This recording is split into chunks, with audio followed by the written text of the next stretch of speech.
এই ঘটনাটি আমাদেরকে যিনি পাঠিয়েছেন উনি একজন আপু, ওনার নাম অনিকা তাসনিম। ওনার বাড়ি খুলনার দৌলতপুরে। উনি জানিয়েছেন ওনার জন্ম বেড়ে ওঠা এটা কিন্তু ঢাকাতেই।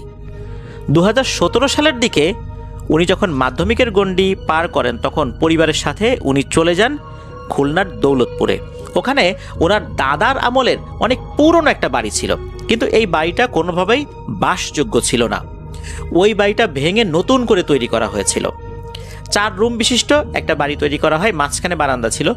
বারান্দায় যদি দাঁড়ানো যায় তাহলে ডানে বামে যে 2টো রুম ছিল, এই 2টো রুমে যদি কেউ থাকতো, দরজা যদি খোলা থাকতো আর কি, ভিতরে যদি কেউ থাকতো তাহলে কিন্তু দেখা যেত যে ভেতরে কারা আছে, কে কি করছে। তো ওভাবেই ঘরটা তৈরি করা হয়েছিল আর কি, যেন রুম থেকে বের হয়ে সবাই ওই বারান্দায় আসতে পারে, বারান্দা থেকে আবার বাইরে বেরিয়ে যেতে পারে, ওভাবে ঘরটা তৈরি করা হয়। তো ঘরটা তো ওভাবে তৈরি করা হলো। এরপর ওনারা যখন ওই বাড়িতে থাকতে শুরু করলেন, অনেকে আপুর ভাইরা আছে, তারপর ওনার আব্বু আম্মু, ওনারা যখন ওই বাড়িতে থাকতে শুরু করলেন, প্রথম রাত্রেই ঘটল একটি ঘটনা। সবাই তো ঘুমিয়ে আছেন, অনেকে আপুর আম্মুও ঘুমিয়ে আছেন। গভীর রাত্রে উনি একটা স্বপ্ন দেখেন। স্বপ্নে উনি দেখতে পান যে এই ঘরের মধ্যে 2টো ধোঁয়া দেখা যাচ্ছে, একটা সাদা ধোঁয়া, একটা কালো ধোঁয়া। সাদা ধোঁয়া কালো ধোঁয়াকে ধাওয়া করছে। সাদা ধোঁয়া কালো ধোঁয়াকে যখন ধাওয়া করছে, ওই কালো ধোঁয়াটা ঘরের সবগুলো রুমে দৌড়ে বেড়াচ্ছে। দৌড়ে বেড়াচ্ছে বলতে সে ভেসে ভেসে সবগুলো রুমে চলে যাচ্ছে। আর সাদা ধোঁয়াটাও একই রকমভাবে তার পিছু পিছু ধাওয়া করছে। একটা পর্যায়ে দেখা গেল ওই কালো ধোঁয়াটা ঘর থেকে বাইরে বেরিয়ে গেল, কিন্তু সাদা ধোঁয়াটা ঘর থেকে বাইরে বেরিয়ে যায়নি। সাদা ধোঁয়াটা কালো ধোঁয়াকে ঘর থেকে বাইরে ধাওয়া করে বের করে দিয়ে ওই ধোঁয়াটা আস্তে আস্তে এগিয়ে আসে অনিকা আপুর আম্মুর দিকে। এই ধোঁয়াটার উপরের অংশটা হঠাৎ করেই মানুষের মাথার মতো অবয়ব ধারণ করে। এরপর অনিকা আপুর আম্মুকে বলতে থাকে, মারে, এই বাড়িটা অনেক দিন পরিত্যক্ত পড়েছিল, অনেক দুষ্টু জিনেরা এখানে আস্তানা গেড়েছে। তোরা একটা কাজ কর, তোরা এই বাড়িতে একটা দোয়া মাহফিলের আয়োজন কর, মানুষকে কিছু খাইয়ে দে, ইনশাল্লাহ এই সমস্যা থাকবে না। আমি আপাতত এদেরকে বের করে দিলাম। এইটা বলার পরপরই ওই সাদা ধোঁয়াটা একদমই ভ্যানিশ হয়ে যায়। আর এরপর অনিকা আপুর আম্মুর ঘুমও ভেঙে যায়। উনি চিন্তা করলেন এখন আর রাতে কাউকে বলবো না, সকালবেলা সবাইকে ডেকে ইনশাল্লাহ এই বিষয়টা আমি খুলে বলবো।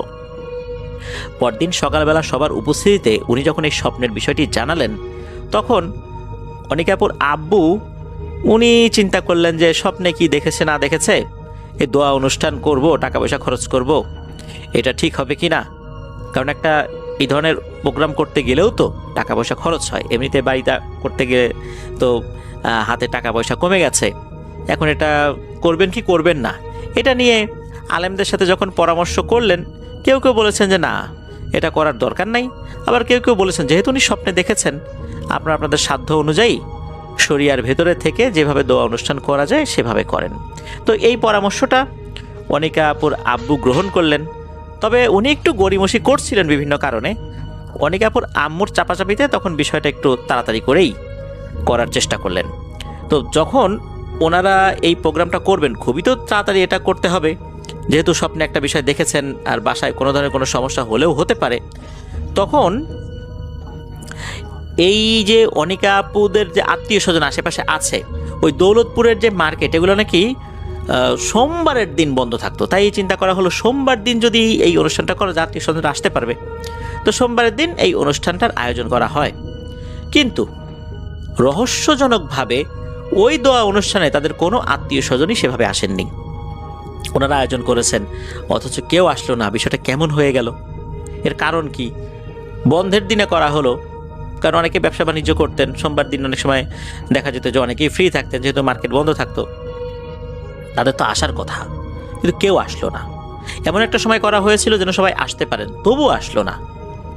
যেহেতু ওনারা আয়োজন করেছেন, এখন কি করবেন? তখন আশেপাশের যে বাড়িঘর ছিল, সেই বাড়িঘর থেকে তো কিছু লোকজন আসছিলেন প্রতিবেশী হিসাবে, তাদের বাচ্চা কাচ্চাদেরও ডেকে নিয়ে আসা হয়, যারা তখনও আসেনি, ডেকে ডেকে বাড়িতে নিয়ে আসা হয়। তখন ওই যে হুজুর যিনি আসছিলেন উনি দোয়া করে দেন। ওনাদের যতটুকু সামর্থ্য ছিল, যতটুকু আয়োজন করেছিলেন, সবাইকে ওনারা তাবারক বিতরণ করলেন। এরপর তো সবাই চলে গেলেন। আসলে ওনারা যেভাবে চেয়েছিলেন, যেভাবে আয়োজনটা হয়েছিল, সেই অনুযায়ী কিন্তু লোকজন আসেনি। আত্মীয় স্বজনরা কেন আসলেন না, এটাও কিন্তু একটা রহস্য, অথচ তাদের আসার কথা ছিল। তো প্রোগ্রাম তো শেষ হলো, এখন শুরু হলো আর একটা ঝামেলা। সেটা হচ্ছে এই যে অনিকা আপু, উনি নাকি হঠাৎ করে মন মরা হয়ে পড়তেন, বিষণ্ণতা ওনাকে ছেয়ে ধরত। এমনকি উনি কয়েকবার সুইসাইড করার অ্যাটেম্পও নিয়েছিলেন, যেটা আসলে কোনোভাবে কাম্য ছিল না। কারণ ওনার এমন কোনো সমস্যা ছিল না বা বাড়িতে এমন কোনো অশান্তি ছিল না যার কারণে উনি সুইসাইড করবেন। কয়েকবার উনি যখন এরকম অ্যাটেম্প নিয়েছেন, ওনাকে থামানো হয়েছে। ওনাকে যখন জিজ্ঞেস করা হয়েছে যে কেন সেই কাজটা করতে যাচ্ছিল, উনি নিজেও বলতে পারেন না যে উনি কী করতে যাচ্ছিলেন। এই ধরনের একটা ভয়ঙ্কর সমস্যা সৃষ্টি হয়ে গেল। যখন এই ধরনের সমস্যা সৃষ্টি হলো, তখন ওনাদের প্রতিবেশী একজন দাদি আছেন, দাদির সাথে বিষয়টা নিয়ে যখন আলোচনা করা হলো, তখন দাদি একটা ঠিকানা দিলেন যে ওনার কাছে যান, কিছু তদবির নিয়ে আসেন। উনিও কিছু ঝাড়ফুঁক জানতেন, উনিও কিছু জিনিস দিয়েছিলেন। বলেছেন যে এখনই এই জিনিসগুলোর জন্য ওই বাড়িতে তদবির হিসাবে ব্যবহার করা হয়। প্রত্যেকটা জিনিস গুনে গুনে দিয়েছিলেন যে কোথায় কোন জিনিসটা ব্যবহার করতে হবে।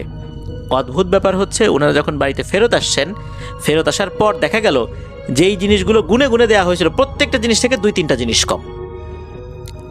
এটা একটা রহস্যজনক ব্যাপার। কে নিয়ে গেল এটা? ওই ব্যাগ ছিঁড়ে যে সেগুলো পড়ে যাবে এমনও উপায় ছিল না। প্রত্যেকটা জিনিস থেকে 2-3টা করে জিনিস কম, অথচ ওই দাদি কিন্তু সবগুলো জিনিস গুনে গুনে দিয়েছিলেন। এরকম যখন ঝামেলা হলো, তখন ওনারা বুঝতে পারলেন যে সমস্যাটা হয়তোবা সামনের দিকে আরও তীব্র থেকে তীব্রতর হতে যাচ্ছে। ওই রাতেই ঘটে গেল আর একটা ঘটনা। অনিকা আপুর আম্মু রাতের বেলা ওনার রুম থেকে ওয়াশরুমে যাবেন, প্রথমে বারান্দায় আসতে হয়। তো বারান্দায় যখন এসেছেন, তখন খেয়াল করেন যে ওই বারান্দার এক পাশে আর একটা রুম আছে। শুরুতেই বলেছি যে বারান্দার দুই পাশে 2টা রুম, দরজা খোলা থাকলে ভেতরে কি হচ্ছে না হচ্ছে এটা দেখা যায়। তো উনি খেয়াল করলেন যে ওই রুমের লাইট জ্বালানো, কিন্তু মনে হচ্ছে কোনো একটা মহিলা গলায় ফাঁস লাগিয়ে ঝুলছে। ফ্যান বা অন্য কোনো কিছু শক্ত কোনো জিনিসের সাথে গলায় দড়ি লাগিয়ে ঝুলে পড়েছে। তার পা দুটো ঝুলছে, চোখ দুটো খোলা অবস্থায় রয়েছে। তখন উনি যখন এই বিষয়টা দেখলেন, উনি এমন ভয় পেয়েছিলেন, ভয়ে ওখানে উনি অজ্ঞান হয়ে পড়ে যান, এমন একটা অবস্থা। কিন্তু না, উনি অজ্ঞান হননি। উনি দ্রুত ঘরে চলে আসেন। ঘরে এসে দরজা বন্ধ করে দেন। ওই রাতে উনি কাউকে ডেকে তোলেননি, কারণ পরিবারের সদস্যরা জানলে ওনারাও ভয় পেতে পারেন। পরদিন উনি যখন বিষয়টা বললেন যে এই ব্যাপার, তারপর ওই তদবিরের বিভিন্ন জিনিসগুলো তো হারিয়ে গেছে। এরপর একদিন হুজুরের কাছে যান। হুজুরের কাছে যাবার পর উনিও কিছু তদবির দেন। এই তদবির নেয়ার পর সমস্যা আরও প্রকট আকার ধারণ করে। ওনাদের ঘরের যে কেচি গেটটা ছিল বারান্দার সামনে, গভীর রাত্রে হতো কি, এই কেচি গেট ধরে কে যেন অনেক জোরে ঝাঁকাতো। কেচি গেট ধরে কেউ ঝাঁকালে কিন্তু এক ধরনের শব্দ হয়, ঝনঝন ঝনঝন শব্দ হয়। এরকম শব্দ কিন্তু ওনারা পেতেন। মনে হতো যে এখনই বোধ হয় কেচি গেটটা ভেঙেই ফেলবে। এরপর মাঝে মাঝে মনে হতো টিনের চালের উপর ধপাস করে বড় আকৃতির কোনো পাখি বসেছে। এরপর নখ দিয়ে ওই টিনের চালের উপরে আঁচড় কাটতো। আঁচড় কাটলে যেমন ক্যাচ ক্যাচ ক্যাচ ক্যাচ শব্দ হয়, ওইরকম শব্দও হতো। তারপর মাঝে মাঝে এই টিনের চালের উপর ঢিল পড়তো, করুণ সুরে কে যেন কান্নাকাটি করতো। তো এই ধরনের সমস্যা শুরু হয়ে গেল। তবে ওনারাও দমে যাননি। ওনারা আবার শুধু যে হুজুরের রুকিয়া বা তদবিরের উপর নির্ভর করেছেন বিষয়টা এরকম না। ওনারা ঘরে কোরআন তেলাওয়াত বাড়িয়ে দেন। তারপর ওনারা বিভিন্ন ধরনের দোয়া দুরূদ সবসময় পড়তে থাকেন। ঘরে একটা প্র্যাকটিসিং মুসলিম হিসাবে যেই পরিবেশ থাকা উচিত, সেই পরিবেশটা ওনারা সৃষ্টি করেন। আস্তে আস্তে দেখা গেল কিছু কিছু সমস্যা কমে আসছে। প্রথম দিকে দেখা গেল যে ওই যে কেচি গেট ধরে ঝাঁকানো, এই সমস্যাটা নাই, অন্য সমস্যা আছে। পরে দেখা গেল যে করুণ সুরে কান্না, এটাও আর হচ্ছে না, কিন্তু টিনের চালের উপরে ওই শব্দগুলো হচ্ছে। একটা পর্যায়ে সেটাও বন্ধ হয়ে গেল। আস্তে আস্তে একদম স্বাভাবিক হয়ে গেল ওই বাড়িটা। আলহামদুলিল্লাহ, ওনারা এখনও খুব ভালো অবস্থাতেই রয়েছেন। প্রিয় লিসেনার্স, আমরা অনেক সময় দেখেছি যে জিনের প্রভাবের কারণে অনেকেই সুইসাইড করে কোনো কারণ ছাড়াই। হঠাৎ করে মানুষের মধ্যে বিষণ্ণতা, হতাশা এগুলো ভর করে বসে।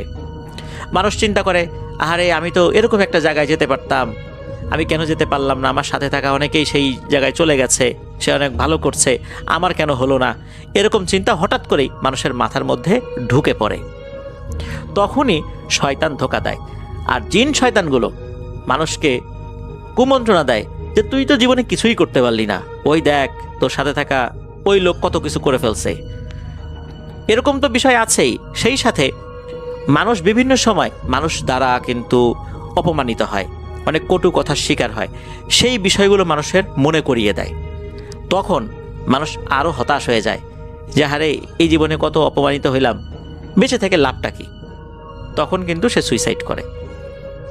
অধিকাংশ ক্ষেত্রে দেখা গিয়েছে যে দুষ্টু জিনেরা এইভাবে কুমন্ত্রণা দিয়ে মানুষকে জাহান্নামে নিয়ে যাওয়ার জন্য এই ধরনের টুলস ইউজ করে।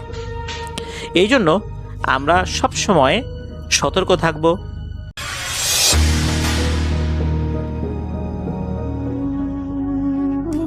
যিনি ঘটনা পাঠিয়েছেন তার নাম হচ্ছে কবির। 250 শয্যা বিশিষ্ট একটি হাসপাতালে লাশ কাটাকাটি করা একজন ডোম, যিনি আজ পর্যন্ত প্রায় 2500-এর বেশি লাশ কেটেছেন, কখনো দিনে কখনো রাতে। এমনও হয়েছে যে লাশ কাটা শেষে বাসায় গিয়ে আধ ঘন্টাও সে বিশ্রাম নিতে পারেনি, আবার দৌড়ে আসতে হয়েছে মর্গে। যিনি প্রতিটি লাশ কাটার সময় নানা কিছু ভাবতে থাকেন, যার জীবনে সিগারেট ছাড়া অন্য কোনো নেশা নেই।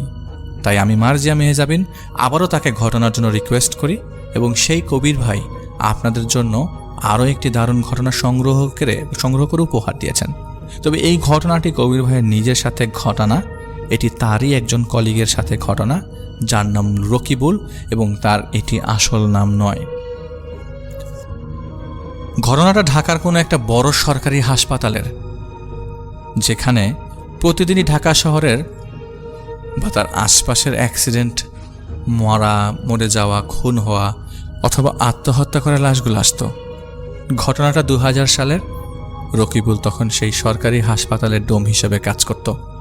সেখানে প্রতিদিনই অনেক লাশ আসত, মোটামুটি সারাক্ষণই ব্যস্ততা লেগে থাকত। মর্গে সারি সারি করে বিছানা থাকতো লাশগুলো, যেগুলোর পরিচয় পাওয়া যেত অথবা পরিবার এসে খোঁজ করে শনাক্ত করে যেত। সেগুলো আগে কাটা হতো, কারণ সেগুলো পোস্টমর্টেম করে পরিবারের কাছে হস্তান্তর করা হতো। আর বেওয়ারিশ লাশগুলো যেগুলো থাকতো সেগুলো পরে পোস্টমর্টেম করে হাসপাতালের ফ্রিজারে সংরক্ষণ করা হতো, অথবা একটা সময় আজিমপুর কবরস্থানে বেওয়ারিশ হিসেবে দাফন করা হতো, অথবা আঞ্জুমাল মফিদুল ইসলাম নামক একটি সংস্থায় আছে, সেখানে দিয়ে দেওয়া হতো। পরে তারা সেসব লাশ কাফন করে দিত। যেদিনের ঘটনা সেদিন ছিল মঙ্গলবার। পোস্টমর্টেমের জন্য বেশ কয়েকটা লাশ আসে সেদিন। তো রাত 11:15 নাগাদ সব কিছু বুঝে নিয়ে রাকিবুল সব কিছু গুছাচ্ছিল এবং গুছিয়ে লাশ কাটতে শুরু করে। সরকারি পুরনো একটা বিল্ডিংয়ের বিশাল করিডোরের একদম শেষ মাথায় ছিল সেই লাশ কাটা ঘর। বড় একটা রুম, যে রুমে সিমেন্টের তৈরি একসাথে দুটো লাশ কাটার টেবিল ছিল। মাথার উপরে ঝুলছে লাইট। একটা টেবিলে লাশ রেখে কাটত রাকিবুল, অন্যটায় লাশ কাটত আরেকটা ডোম নাসির। পেছনে ছোট ছোট দুটো হাত ধোয়ার বেসিন ছিল, যার সাথে পাইপ লাগানো, যাতে করে লাশ কাটার পর টেবিলে থাকা লাশের রক্ত ধুয়ে ফেলা যায়, ময়লাগুলো ধুয়ে ফেলা যায়। রকিবুল লাশ কাটা ঘরে যায়, দেখে তার টেবিলে লাশ তোলা আছে, সব কিছু ঠিকঠাক। ফ্লোরে কয়েকটা লাশও রাখা আছে। সেখানে কয়েকটা ছোট ছোট ছেলে আছে, যারা রাকিবুল আর নাসিরের সাথে টুকটাক কাজ করে, ওগুলো করে দেয়, আগায় দেয়। ওদের বয়স কম, কিন্তু কলিজা ভর্তি সাহস।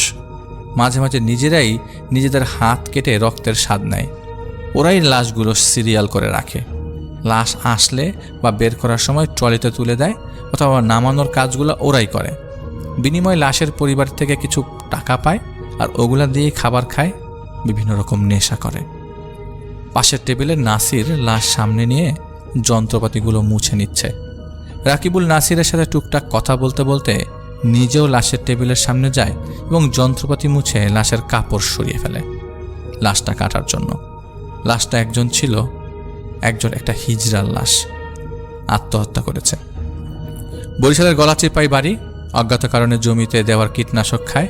প্রথমে তাকে বরিশাল সদর হাসপাতালে নেওয়া হলে তার অবস্থার অবনতি হওয়ায় তাকে বরিশাল থেকে ঢাকায় এই সরকারি হাসপাতালে ট্রান্সফার করা হয়। এখানে আনার কয়েক ঘন্টার পর সে মারা যায়। যেহেতু এটা পুলিশি মামলা, তাই পোস্টমর্টেম ছাড়া লাশ বের করা যাবে না। তো যথাক্রমে রকিবুল লাশটা কাটা শুরু করে, কিন্তু তার মাথায় তখন অন্য চিন্তা ঘুরছে, কিভাবে আর এই লাশ থেকে কি রাখা যাবে যা পরে তার পরিচিত তান্ত্রিকের কাছে মোটা অঙ্কে বিক্রি করতে পারবে। এই কাজ তার নতুন না, সেই এর আগেও পুরনো লাশের কঙ্কাল, বিভিন্ন পার্টস বিক্রি করেছে। তবে কখনো তার সাথে খারাপ কিছু ঘটেনি, কেননা সেই যে তান্ত্রিক ছিল, যে লাশের বিভিন্ন অংশ নিয়ে কালো জাদু করত এবং তার কাছে যে বিক্রি করতো, সেই তান্ত্রিক তাকে একটা তাবিজ দিয়েছিল যেন তার কোনো সমস্যা না হয়। রকিবুল জানতো যে তান্ত্রিকের কি প্রয়োজন, আর হিজড়ার লাশ দিয়ে অনেক কিছু করা যায় তন্ত্রবিদ্যায় বা কালো জাদু করতে। এই লাশের জুড়ি নেই, তাই সে লাশটার দিকে বেশ কিছুক্ষণ তাকিয়ে থেকে ছোট ছেলেগুলোকে বলে, এই লাশটা সরা, অন্য একটা দে, এটা মাঝরাতের দিকে কাটবো। রাকিবুল জানতো এই লাশ এখন কাটতে শুরু করলে একটু পরেই সিভিল সার্জন রুমে এসে দেখবে, আর তখন তারা এই 2 নম্বরটা করতে যে ঝামেলায় পড়ে যাবে। তাছাড়া নাসিরও আছে, তাই নাসির বাইরে গেলে আর রাত পারলে তখন সে কাজটা করার সুযোগ নিবে। তো তার কথা মতো ছোট ছেলে দুটো অন্য একটা লাশ তার টেবিলে তুলে দেয়। লাশটা ছিল একটা পুরুষের লাশ। এই লাশটাও ছিল আত্মহত্যার লাশ। এই লাশের ভিসারা প্রতিবেদনটা আগে দিতে হবে, তাই এটারই পোস্টমর্টেম শুরু করে দেয় রকিবুল। তো ইতিমধ্যে দায়িত্বরত চিকিৎসকও চলে আসেন এবং লাশের বাহ্যিক অংশগুলো চেক করেন। ময়না তদন্তের সময় প্রথমে পুলিশ লাশটির সুরতাহাল প্রতিবেদন করে এবং পরবর্তীতে ডাক্তার সেই লাশের বাহ্যিক বিশ্লেষণ করেন। তো ডাক্তার এসে লাশের জিহ্বা, স্কিন ইত্যাদি লাশের শরীরের বিভিন্ন অংশগুলো চেক করে চলে যায়।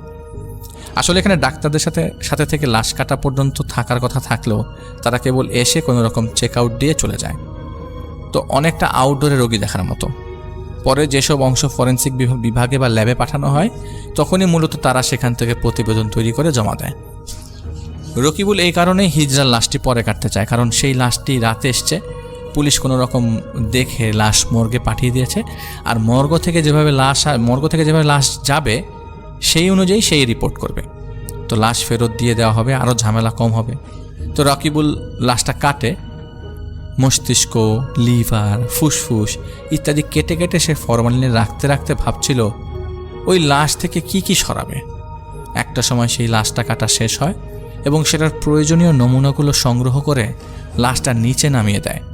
তখন ছোট ছেলে দুটো এসে লাশের সেলাই করতে থাকে এবং টেবিলে হিজড়ার লাশটা তুলে দেয়। ওইদিকে নাসিরেরও লাশ কাটা শেষ, সে হাত ধুয়ে নিচ্ছে। এখন কিছুটা বিশ্রাম নিয়ে তারপর আবারও কাজ শুরু করবে। এই সুযোগটাই কাজে লাগালো রাকিবুল।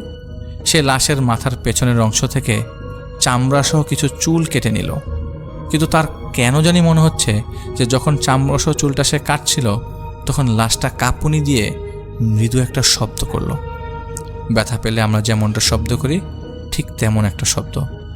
রকিবুল ডানে বায়ে তাকালো, দেখলো নাসির বেসিনে তখনও হাত ধুচ্ছে। নিচে ছেলে দুটো লাশটার বুকটা সেলাই করে যাচ্ছে। রকিবুল ভাবলো এইটা তাহলে তার মনের ভুল, তাছাড়া তার হাতে তো তান্ত্রিকের দেওয়া তাবিজ আছেই। সে এবার লাশের বাম হাতের কনিষ্ঠ আঙ্গুলের নখসহ কিছুটা মাংস কেটে নেয় এবং খানিকটা রক্ত ছোট একটা পলিথিনে নিয়ে আর সেগুলো তার শার্টের পকেটে রেখে দেয়। একটা সময় লাশ কাটা শেষে সে ছেলে দুটোকে সেলাই করতে দিয়ে বেশ কিছুক্ষণ বিশ্রাম নেয় এবং ভোরের আলো ফোটার কিছুক্ষণ আগেই কর্তব্যরত চিকিৎসক আসলে তাকে সব বুঝিয়ে দিয়ে সে লাশঘর থেকে বেরিয়ে সোজা তান্ত্রিকের কাছে যাওয়ার জন্য হাঁটা শুরু করে। তো মেডিকেল থেকে বের হয়ে সে তখন কোনো রিক্সা পায় না, তাই পায়ে হেঁটেই তাকে যেতে হয়। তান্ত্রিক খুব বেশি দূরে থাকে না, মেডিকেল থেকে বেরিয়ে 25 মিনিটের মতো হাঁটলেই একটা বস্তি আছে। সেই বস্তিরই একটি ঝুপড়ি ঘরে সেই তান্ত্রিক তার কর্মযজ্ঞ করে। রকিবুল হাঁটছে শহরের পথ রাস্তায়। এই সময় 2-4টে কুকুর মেডিকেলের বাইরের ডাস্টবিন থেকে ময়লা খাচ্ছে, তাছাড়া মানুষজন নেই বললেই চলে। রকিবুলকে দেখে কুকুরগুলো ডাস্টবিন থেকে মুখ সরিয়ে আচমকাই বেশ জোরে জোরে চিৎকার করতে শুরু করে দেয় এবং তার পিছু নেয়। রকিবুল কুকুরগুলোকে একটা ধমক দিল, কিন্তু না, কুকুরগুলো চেঁচিয়েই যাচ্ছে। রকিবুলের ভয় লাগছিল, তবে কুকুরের ভয় না, সেই ভয় পাচ্ছিল যদি কেউ দেখে ফেলে তাহলে তো ঝামেলা হয়ে যাবে। হাঁটতে হাঁটতে রকিবুল কিছুক্ষণের মধ্যেই সেই বস্তির কাছে চলে আসে। কুকুরগুলো তখনও তার পেছনে, মনে হচ্ছে তারা খুব হিংস্রভাবে তাকে ফলো করছিল। বস্তির প্রবেশ মুখে বড় একটা ময়লার ড্রেন। রকিবুল সেই ড্রেনের পাশ দিয়ে হেরে যাচ্ছিল। এমন সময় সে হাততালির শব্দ পায়। হিজড়ারা যখন মানুষের কাছে টাকা চাওয়ার সময় হাততালি দেয়, ঠিক তেমন হাততালি দেওয়ার শব্দ আসছে। একই সাথে কুকুরগুলো একত্রে ঘেউঘেউ করে শুরু করে দিল। তো হুট করে এমন শব্দে রকিবুল ভরকে গেল। কি এক অজানা ভয়ে তার বুক কাঁপতে শুরু করলো। সে বসে পড়ল ড্রেনের পাশেই। তার মনে হলো আশেপাশে অনেকগুলো হাততালির শব্দ তার কান স্তব্ধতা লেগে যাচ্ছিল। সে কোনো রকম দুই কানে হাত চেপে উঠে একটা দৌড় দিল এবং দৌড় দিয়ে একদম তান্ত্রিকের দরজার সামনে গিয়ে থামল। এরপর সে তান্ত্রিকের ঝুপড়ির দরজাটা খুলে ভেতরে প্রবেশ করলো। ঝুপড়ি একটা ঘর। ঘরের চারিপাশে ছোট বড় বড় হাড় পড়ে আছে। মাটির উপর সিঁদুর, ছাই ইত্যাদি একটা নকশা আঁকা রয়েছে। একটা নকশার ভেতর দুটো মাথা রাখা, একটা মানুষের আর একটা হবে কোনো জন্তু জানোয়ারের, কেননা চোয়ালটা বেশ লম্বা। কয়েকটা ছোট ছোট দুটো বাটি আর একটা প্রদীপও আছে। ঘরের বেড়াগুলোতে দাঁত আর হাড়ের তৈরি মালা ঝুলানো, আর কয়েকটা কালো পলিথিনের ভেতরে কিছু রেখে সেগুলো ঝুলিয়ে রেখেছে। দম বন্ধ করার মতো অবস্থা, বাজে গন্ধ। রকিবুল এর আগে এখানে এসছে, তাও সে ভাবছে যে একটা মানুষের ভেতর কিভাবে থাকে, একটা মানুষের ভেতর কিভাবে থাকবে এই গন্ধ সহ্য করে। তান্ত্রিক তখনও তার ধ্যানে বসেছিল আর বিড় করে মন্ত্র আওড়াচ্ছিল। রকিবুল মিনিট খানেক দাঁড়িয়ে রইল। এরপর তান্ত্রিক তার মন্ত্র পড়া শেষ করে একটা বিদঘটে হাসি দিয়ে বলল, দে যা এনেছিস দে। রকিবুল পকেট থেকে বের করে লাশের সেই অংশগুলো তান্ত্রিকের হাতে দিয়ে বলল, আত্মহত্যা করা এক হিজড়ার লাশের অংশ এটা। তান্ত্রিক তো বেশ খুশি হয়ে ঘরের এক কোণা থেকে একটা ছোট পুটলি নিয়ে আসলো। সেই পুটলি থেকে মোটা অঙ্কের একটা টাকা রকিবুলের হাতে দিল। রকিবুল বেশ খুশি টাকা পেয়ে। সে সেখান থেকে বেরিয়ে আসছিল, তখন তান্ত্রিক তাকে ডেকে এক বোতল পানি আর কিছুটা গুঁড়া মাটি হাতে দেয় এবং বলে এই মাটিটা শরীরে মেখে যেন রাতে চলাচল করে, আর বাসায় গিয়ে যেন পানিটা দিয়ে গোসল করে নেয়। রকিবুল আর কিছু জিজ্ঞেস করে না, সে বেরিয়ে আসে, কেননা তখন ভোর হয়ে গেছে, হয়তো 2-4 মিনিটের মধ্যে আজান দিয়ে দিবে। সে বেরিয়ে হাঁটতে শুরু করে এবং ড্রেনের কাছে আসার পর আবারও সেই হাততালির শব্দ। রকিবুল কান চেপে ধরে, আবারও হাঁটতে থাকে। এর মধ্যে আজান হয়। সে আরও বেশ কিছুক্ষণ হাঁটার পর তার বাসার কাছে চলে আসে। তার বাসাটা যেহেতু সরকারি কোয়ার্টার আর সেখানে দারোয়ানও ছিল, সে যখন কোয়ার্টারের গেটে প্রবেশ করে তখন দারোয়ান তাকে আটকায়। 3 জন পুলিশ সেই দারোয়ান রুম থেকে বের হয়ে আসে এবং তারা কিছুক্ষণ আগে মেডিকেলে গিয়ে তাকে না পাওয়াতে তার বাসায় খোঁজ করে এবং সেখানেও না পেয়ে তার জন্য অপেক্ষা করে। পুলিশ তাকে জানায়, থানায় নিয়ে যায়। থানায় নিয়ে যাওয়ার পথে সে জানতে পারে যে বেশ কিছুদিন আগে সে আর লাশ রেজিস্ট্রার দুজন মিলে একটা কঙ্কাল মেডিকেল স্টুডেন্টের কাছে বিক্রি করেছিল। আর সেই ছাত্রের তার রুমমেট সেই ছাত্রকে কম টাকায় এমন একটা কঙ্কাল কিনে দেওয়ার কথা বললে সেই ছাত্র বলে যে সে লাশ রেজিস্ট্রার যিনি করেন তার কাছ থেকে কিনেছে। পরে সেই ছেলে গতকাল রাতে যখন রেজিস্ট্রারের কাছে লাশের জন্য যায় তখন টাকা নিয়ে রেজিস্ট্রারের সাথে ওই ছেলের কথা কাটাকাটি হয় এবং এক পর্যায়ে সেই ছেলে সেখান থেকে চলে আসে এবং রেজিস্ট্রারের নামে থানায় মামলা করে। আর পুলিশ ভোর রাতেই সেই রেজিস্ট্রারকে ধরতে আসলে রেজিস্ট্রার রকিবুলের সম্পৃক্ততা স্বীকার করে এবং রকিবুল তখন সেখানে না থাকায় তাকে ধরতে পারেনি, তাই এখন ধরে নিয়ে যাচ্ছে। পরদিন রকিবুলকে দুপুরের মধ্যে কোর্টে চালান করে দেওয়া হয়। রকিবুলের লাশ চুরির ঘটনায় বিক্রি ঘটনাটি তখনকার বেশ পত্রপত্রিকাতেও এসেছিল। রকিবুলকে জেল হাজতে পাঠানো হলে সে সেখানে অসুস্থ হয়ে পড়ে। তার ভীষণ জ্বর হয় আর সে আবোল তাবোল কথা বলতে থাকে। তাকে জেলে রেখেই কিছুদিন চিকিৎসা করা হয় এবং তার জ্বর ভালো হয়, কিন্তু তার মাঝে কিছু উদ্ভট আচরণ চলে আসে। কয়েকদিন পর তার স্ত্রী এবং কবির সাহেব তাকে দেখতে যায়। তখন রকিবুল ছোট করে জানায় যে তার সাথে কিছু ঘটনা ঘটেছে। এখানে সে মধ্যরাত থেকে একদম ফজর পর্যন্ত শুধু হাততালি দেওয়ার শব্দ পায় এবং সময়টুকুতে তার খুব ভয় লাগে, যার কারণে ওই সময়টুকু কানে হাত চেপে সে বসে থাকে। সে ঘুমাতে পারে না। জেলখানায় তো কথা খুব একটা বলা যায় না, তাছাড়া কয়েদি আর বাইরের লোক মাঝে যে নেটের বেড়া থাকে তা দিয়ে অনেক জোরে জোরে কথা বলতে হয়, তাছাড়া শুনতে পাওয়া যায় না। ওর মধ্যেই রকিবুল যতটুকু পেরেছেন কবির সাহেব এবং তার স্ত্রীকে বলেছেন। বেশ কিছুদিন পর রকিবুল তার শারীরিক আর মানসিক সমস্যার জন্য জামিন পায় এবং তিনি যেখানে চাকরি করত সেই মেডিকেলেই চিকিৎসা নেওয়া শুরু করে। রকিবুল সেখানে ভর্তি হয়। একদিন রাতে রকিবুল বেডে শুয়ে আছে আর তার স্ত্রী নিচে পাটি বিছিয়ে শুয়েছিল। বেশ রাত তখন। হঠাৎ রকিবুল জোরে জোরে চিৎকার করতে থাকে এবং তার 2 কানে সজোরে থাপ্পড় দিতে থাকে। শব্দ পেয়ে তার স্ত্রী উঠে যায় এবং আশেপাশে পেশেন্টরাও ছুটে আসে। দেখা যায় সে এমনভাবে আর এত জোরে জোরে তার কানে আঘাত করছে যে তার কান থেকে রক্ত বের হয়ে গেছে। এর মধ্যে ডাক্তার আর নার্স চলে আসে। ডাক্তার চেক আপ করার পর নার্স রাকিবুলের কান ক্লিন করে দেয়। ডাক্তার কিছু মেডিসিন দেয় তৎক্ষণাৎ। সেগুলো খাওয়ার পর আজান হলে সে ঘুমিয়ে যায়। সকালে ঘুম থেকে উঠে রাকিবুল তার স্ত্রীকে সব ঘটনা বলে, একেবারে সব। সে গত রাতে কেন চিৎকার করেছে সেটা যখন তার স্ত্রী জিজ্ঞেস করে, তখন সে বলে যে সে ঘুমিয়েছিল। হঠাৎ করে সে বুঝতে পারে তার আশেপাশে কেউ হাঁটছে, আর যে হাঁটছে সে তার বেডের চারপাশ ঘুরে ঘুরে হাঁটছে আর হিজড়াদের মতো হাততালি দিচ্ছে। সে হাততালি দেওয়ার শব্দ সে চোখ খুলে তাকায়, কিন্তু কাউকেই দেখতে পায় না। শব্দ, শুধু শব্দ, হাততালি দেওয়ার শব্দ, আর এতটাই প্রকট যে সে সহ্য করতে না পারে নিজের কান আঘাত করেছে। সব শুনে রকিবুলের স্ত্রী ও তার পরিবারের লোকজন তাকে নিয়ে সেই তান্ত্রিকের খোঁজ করতে যায়, কিন্তু সেইখানে সেই তান্ত্রিককে খুঁজে পাওয়া যায় না। জানা যায় বেশ কিছু মাস আগে তান্ত্রিক নাকি ঘর থেকেই উধাও হয়ে গেছে। কোথায় গেছে, কি হয়েছে কেউ জানে না।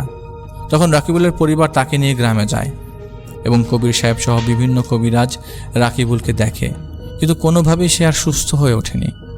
মধ্যরাত হলেই তার চিৎকার আর কানে আঘাত করা শুরু হতো। এক সময় না পেরে হাত বেঁধে রাখা হতো।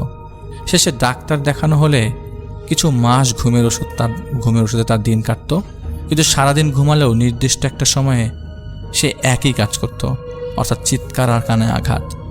যখন আর কোনো কিছুই সুরাহা হয়নি, তখন বেশ কিছু বছর তাকে ঢাকার আরেকটি সরকারি মানসিক হাসপাতালে রেফার করা হয়। রকিবুল এখন সেখানেই আছে।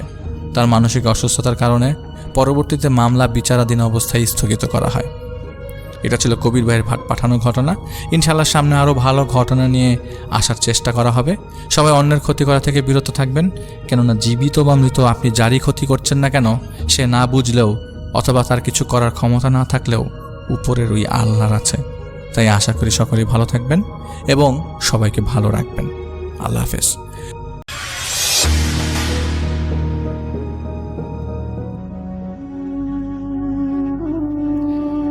আমার ওই চোখের সামনে তখন ছটফট করছে সায়েমের দেহটা। ওর নাক মুখ দিয়ে ফেনা আর রক্ত বেরিয়ে আসছে। আমি ওকে বাঁচাতে যাব, ঠিক তখনই রুমের ভেতরে সব কটা লাইট একসাথে ভোল্টেজ কমে লালচে হয়ে গেল। দেয়ালের কোণ থেকে একটা কুচকুচে কালো ছায়া দেয়াল বেয়ে সিলিংয়ে উঠে গেল। মানুষের মতো হাত পা, কিন্তু শরীরটা অদ্ভুতভাবে বাঁকানো। পরক্ষণই সিলিং থেকে একটা তীব্র ঠান্ডা রক্ত মাখা তরল টপ টপ করে আমার কপালে এসে পড়ল। আমি ওপরের দিক তাকাতেই মেরুদণ্ড দিয়ে একটা হিমশীতল স্রোত বয়ে গেল। দেখলাম সিলিংয়ে উল্টো হয়ে ঝুলে আছে একটা বীভৎস চেহারা মানুষের অবয়ব। তার চোখ দুটো সম্পূর্ণ আলাদা এবং মনেহীন। সে আমার দিকে তাকিয়ে একটা পৈশাচিক হাসলো আর হেসে বলল, পরের বেডটা তোর। এই ঘটনা ঘটেছিল 2023 সালের সেপ্টেম্বর মাসের মাঝামাঝি সময়ে। আমি তখন সিলেট MEJ ওসমানী মেডিকেল কলেজের ফাইনাল ইয়ারের ইন্টার্নি ডক্টর। আমার নাম ফাহিম। মেডিকেল লাইফে রাত জেগে ডিউটি করা আমাদের অভ্যাস, তাই রাত বিরাতের হাসপাতাল বা মর্গ কোনো কিছু নিয়ে আমাদের মনে আলাদা কোনো ভয় কাজ করতো না। কিন্তু সেই রাতের ঘটনা আমার ভেতরে সেই সাহসের অহংকার এক নিমেষে গুঁড়িয়ে দিয়েছিল। সেদিন আমার ডিউটি ছিল 3 তলার একদম কোনায় অবস্থিত 3 নম্বর মেল ওয়ার্ডে। ওয়ার্ডের ঠিক পাশে ছিল একটা আইসোলেটেড বা কেবিন রুম, যেটাকে সবাই 3 নম্বর কেবিন বলে চিনত। কেবিনটা সাধারণত ফাঁকাই থাকতো, কারণ হাসপাতালের নার্স আর প্রবীণ ওয়ার্ড বয়দের মুখে একটা গুঞ্জন ছিল যে বছর 10 আগে ওই কেবিনে এক মানসিক রোগী নিজের গলা কেটে সুসাইড করেছিল। তারপর থেকে ওখানে কোনো রোগীকে রাখলে মাঝরাতে নাকি তার অক্সিজেনের পাইপ নিজে নিজেই খুলে যেত, আর রোগী ছটফট করতো বা ওখানেই মারা যেত। আমরা এসব স্রেফ হসপিটাল বা রটনা বলে উড়িয়ে দিতাম। সেদিন রাত ছিল আনুমানিক 2টা। পুরো এক অদ্ভুত নীরবতা ওয়ার্ডে ছেয়ে আসলো। শুধু দূর থেকে কোনো এক রোগীর ফুসফুসে ফাটানো কাশির শব্দ আসছিল। হঠাৎ করেই বাইরে প্রচণ্ড ঝড় বৃষ্টি শুরু হলো। ঝড়ের তোড়ে হাসপাতালের পুরনো জানালার কাঁচগুলো খড়খড় করে কাঁপছিল। ঠিক 2:15 3 নম্বর কেবিনের ইমার্জেন্সি কলিং বেলটা তীব্র শব্দে বেজে উঠল। তখন আমি একটু অবাক হলাম, কারণ ওই কেবিনে আজই বিকেলে এক সড়ক দুর্ঘটনায় শিকার হওয়া তরুণকে শিফট করা হয়েছিল। তার নাম ছিল সায়ম। বয়স বড়জোর 22 কি 23 হবে। ওর মাথায় গুরুতর চোট ছিল, তবে অবস্থা স্থিতিশীল ছিল। আমি আর ডিউটিরত নার্স রীতা আপা ফাইলটা হাতে নিয়ে 3 নম্বর কেবিনের দিকে গেলাম। দরজা ঠেলে ভেতরে ঢুকতেই একটা তীব্র ভ্যাপসা স্যাঁতস্যাঁতে গন্ধ আমার নাকে লাগলো, ঠিক যেমনটা অনেক পুরনো বন্ধ মর্গের ভেতর থেকে ভেসে আসে। সেই ঘরে এসি বন্ধ, অথচ ঘরের ভেতরের তাপমাত্রা বাইরের চেয়েও অনেক বেশি ঠান্ডা। বেডের দিকে তাকিয়ে দেখলাম সায়ম চোখ দুটো বড় বড় করে সিলিংয়ের দিকে তাকিয়ে আছে। ওর পুরো শরীর কাঁপছে, যেন ও তীব্র শীতের একদম জমে যাচ্ছে। আমি ওর কাছে গিয়ে বললাম, সায়ম কি হয়েছে? তোমার কোনো সমস্যা হচ্ছে এখানে? কিন্তু সায়ম কোনো কথা বলল না। ও শুধু কাঁপতে কাঁপতে ওর ডান হাতের একটা আঙ্গুল তুলে সিলিংয়ের একেবারে কোণার অন্ধকার অংশটার দিকে ইশারা করলো। ওর চোখ দুটো ভয়ে চড়ক গাছ হয়ে গেছে। মনে হচ্ছিল চোখের মনে দুটো এখনই কোটর থেকে বের হয়ে আসবে। আমি আর রীতা আপা ওপরের দিকে তাকালাম, কিন্তু মোবাইলের আলো ফেলে সেখানে সাধারণত সিলিং ছাড়া আর কিছুই দেখতে পেলাম না। রীতা আপা সায়মকে একটা সিডেটিভ ইঞ্জেকশন দেওয়ার জন্য যেই না সিরিঞ্জটা রেডি করলেন, অমনি পুরো কেবিনের লাইনগুলো দপদপ করতে লাগলো। ভোল্টেজ এতটা ড্রপ করলো যে টিউব লাইনগুলো মৃদু লালচে আলো ছাড়তে লাগলো। ঠিক তখনই সাইমন গলা দিয়ে একটা গঙ্গানের শব্দ বের হলো। আমরা ঘুরে তার দিকে তাকাতে দেখলাম এক অদৃশ্য শক্তি সাইমের পুরো শরীরটা বেড থেকে অন্তত 1 ফুট ওপরে শূন্যে ভেসে উঠেছে। তার হাত পাগুলো অবশ মানুষের মতো ঝুলছে, আর ওর অক্সিজেনের মাস্কটা বাতাসে ঝুলন্ত অবস্থায় কেউ যেন টেনে হিঁচড়ে ঝুলে মেঝেতে আছাড় মারল। রীতা আপা একটা তীব্র চিৎকার দিয়ে রুমের ফাইলপত্র ফেলে ওখানেই অজ্ঞান হয়ে পড়ে গেলেন, আর আমার পা দুটো যেন মেঝের সাথে জমে গিয়েছিল। আমি এক কদম নড়ারও শক্তি পাচ্ছিলাম না। শূন্যে ভাসমান সায়েম নাক আর মুখ দিয়ে গল গল করে কালো রক্ত আর ফেনা বের হয়ে আসতে লাগলো। ও ছটফট করছিল, কিন্তু ওর মুখ দিয়ে কোনো শব্দ বের হচ্ছিল না, শুধু একটা গঙ্গানি। আমি আমার ডাক্তারের সত্তা থেকে ওকে বাঁচানোর জন্য যেমনই না পা বাড়ালাম, অমনি দেয়ালের কোণ থেকে একটা কুচকুচে কালো কুঁজো ছায়া মানুষের মতো 4 হাত পায়ের উপর পাও দিয়ে খসখস করে শব্দে দেয়ালে বেয়ে সোজা সিলিংয়ে উঠে গেল। পরক্ষণেই সিলিং থেকে একটা তীব্র ঠান্ডা চটচটে তরল টপ টপ করে আমার কপালে আর গলায় এসে পড়ল। আমি হাত দিয়ে মুছতে দেখলাম ওটা ছিল তাজা রক্ত। ভয়ের চরম সীমায় পৌঁছে আমি যখন উপরের দিকে তাকালাম, আমার হৃৎপিণ্ড যেন 1 সেকেন্ডের জন্য স্তব্ধ হয়ে গেল। সিলিংয়ে টিকটিকির মতো উল্টো হয়ে চলে আছে এক বিভৎস নারী মূর্তি। তার পরনে কাপটার রক্তে ভেজা চুলগুলো নিচের দিকে জট পাকিয়ে ঝুলছে। সবচেয়ে ভয়ানক ছিল তার মুখটা। তার মুখ ছিল কান অব্দি চিরা, কোনো চামড়া নেই, সেখান থেকে কাঁচা মাংস দেখা যাচ্ছে। আর তার চোখ দুটো সম্পূর্ণই আলাদা, সেখানে কোনো মনে নেই। সে আমার দিকে তাকিয়ে তার সে চেরা মুখটা আরো বড় করে একটা পৈশাচিক হাড় কাঁপানো হাসি হাসলো। তারপর একটা ভাঙ্গা খসখসে গলায় ফিসফিস করে বলল, পরের বেডটা তোর। ঠিক তার পরের মুহূর্তে সাহামের দেহটা সেখান থেকে ভারী বস্তুর মতো ধপাস করে বেডের ওপরে আছড়ে পড়ল এবং সঙ্গে সঙ্গেই ঘরের লাইনগুলো পুরোপুরি নেমে গেল। আমি আর এক মুহূর্ত সেখানে দাঁড়াইনি। অন্ধকারের মধ্যে অন্ধের মতো দৌড়ে কেবিনের দরজা খুলে চিৎকার করতে করতে বাইরে বের হয়ে আসি।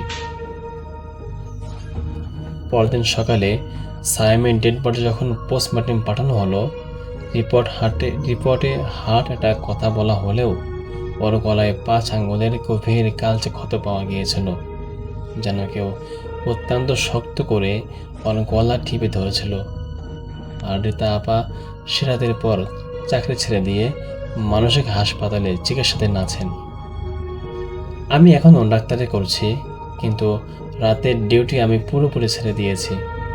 কারণ আজ যখন কোনো করিডর দিয়ে হেঁটে যাই, আমার মনে হয় পিছনের অন্ধকার থেকে কেউ একজন সাদা চোখে আমার দিকে তাকিয়ে ফিসফিস করে বলছে, পরের বেডটা এখনো তোর।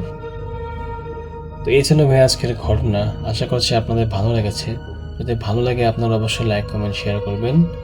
দেখা হবে পরবর্তী কোনো এপিসোডে। আজকের মতো এখানে বিদায়। আল্লাহ হাফেজ।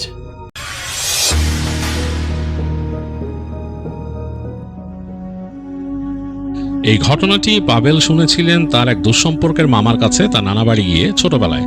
তো সেটিকেই তিনি মনে করে খুব সাজিয়ে গুছিয়ে লেখার চেষ্টা করেছেন, আর আমাকে অনুরোধ করেছেন আমি যেন আমার মতো করে ঘটনাটা আপনাদের কাছে প্রেজেন্ট করি। পাবেলের নানা বাড়ি হচ্ছে খুব সুন্দর একটা গ্রাম, বেশ সুন্দর সাজানো গোছানো একটা গ্রাম। পাবেল যখন এটা শুনেছেন তখন 2000 সালের আশেপাশের সময়, কিন্তু ঘটনার সময়কাল হচ্ছে 70-এর দশক। তো সেই সময় সেই গ্রামে একজন যুবক বাস করতো যার নাম ছিল কামাল। কামালের বাবা মা গত হয়েছেন অনেক বছর আগে, বেশ অনেক বছর আগে।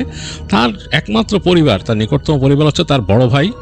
সেই বড় ভাই থাকতেন শহরে, আর তিনি মাসে 2 বার আসতেন, এসে কামালের সাথে কথাবার্তা বলে যেতেন। এবং বড় ভাই খুব ইচ্ছা ছিল, যেহেতু তাদের এই বসত ভিটা যেখানে তাদের বাসা, সেই ভিটায় কামাল একা থাকে, তার ইচ্ছা ছিল কামালকে তিনি বিয়ে শাদী দিয়ে এস্টাবলিশ করবেন এখানে। তো তিনি সেভাবেই চিন্তাভাবনা করছিলেন। আর তাদের কিছু জমি জমা ছিল, তাদের যে বসত ভিটা তার পাশে যে জায়গাটা নেমে গেছে ওইখানে তাদের কিছু জমি জমা ছিল। তো সেই জমিতে কামাল ফসল করতেন। আর এছাড়াও আরও যে জমি ছিল সেগুলো তারা লিজ দিয়েছিল, মানুষকে বর্গা দিয়েছিল, তো সেগুলোর থেকে কিছু আসতো। তো কামালের ভালোই কেটে যেত সেই জমি জমা থেকে ফসল করে, এবং তার বড় ভাই কিছু তাকে দিত। এই দিয়ে একলা মানুষ ভালোই চলতো।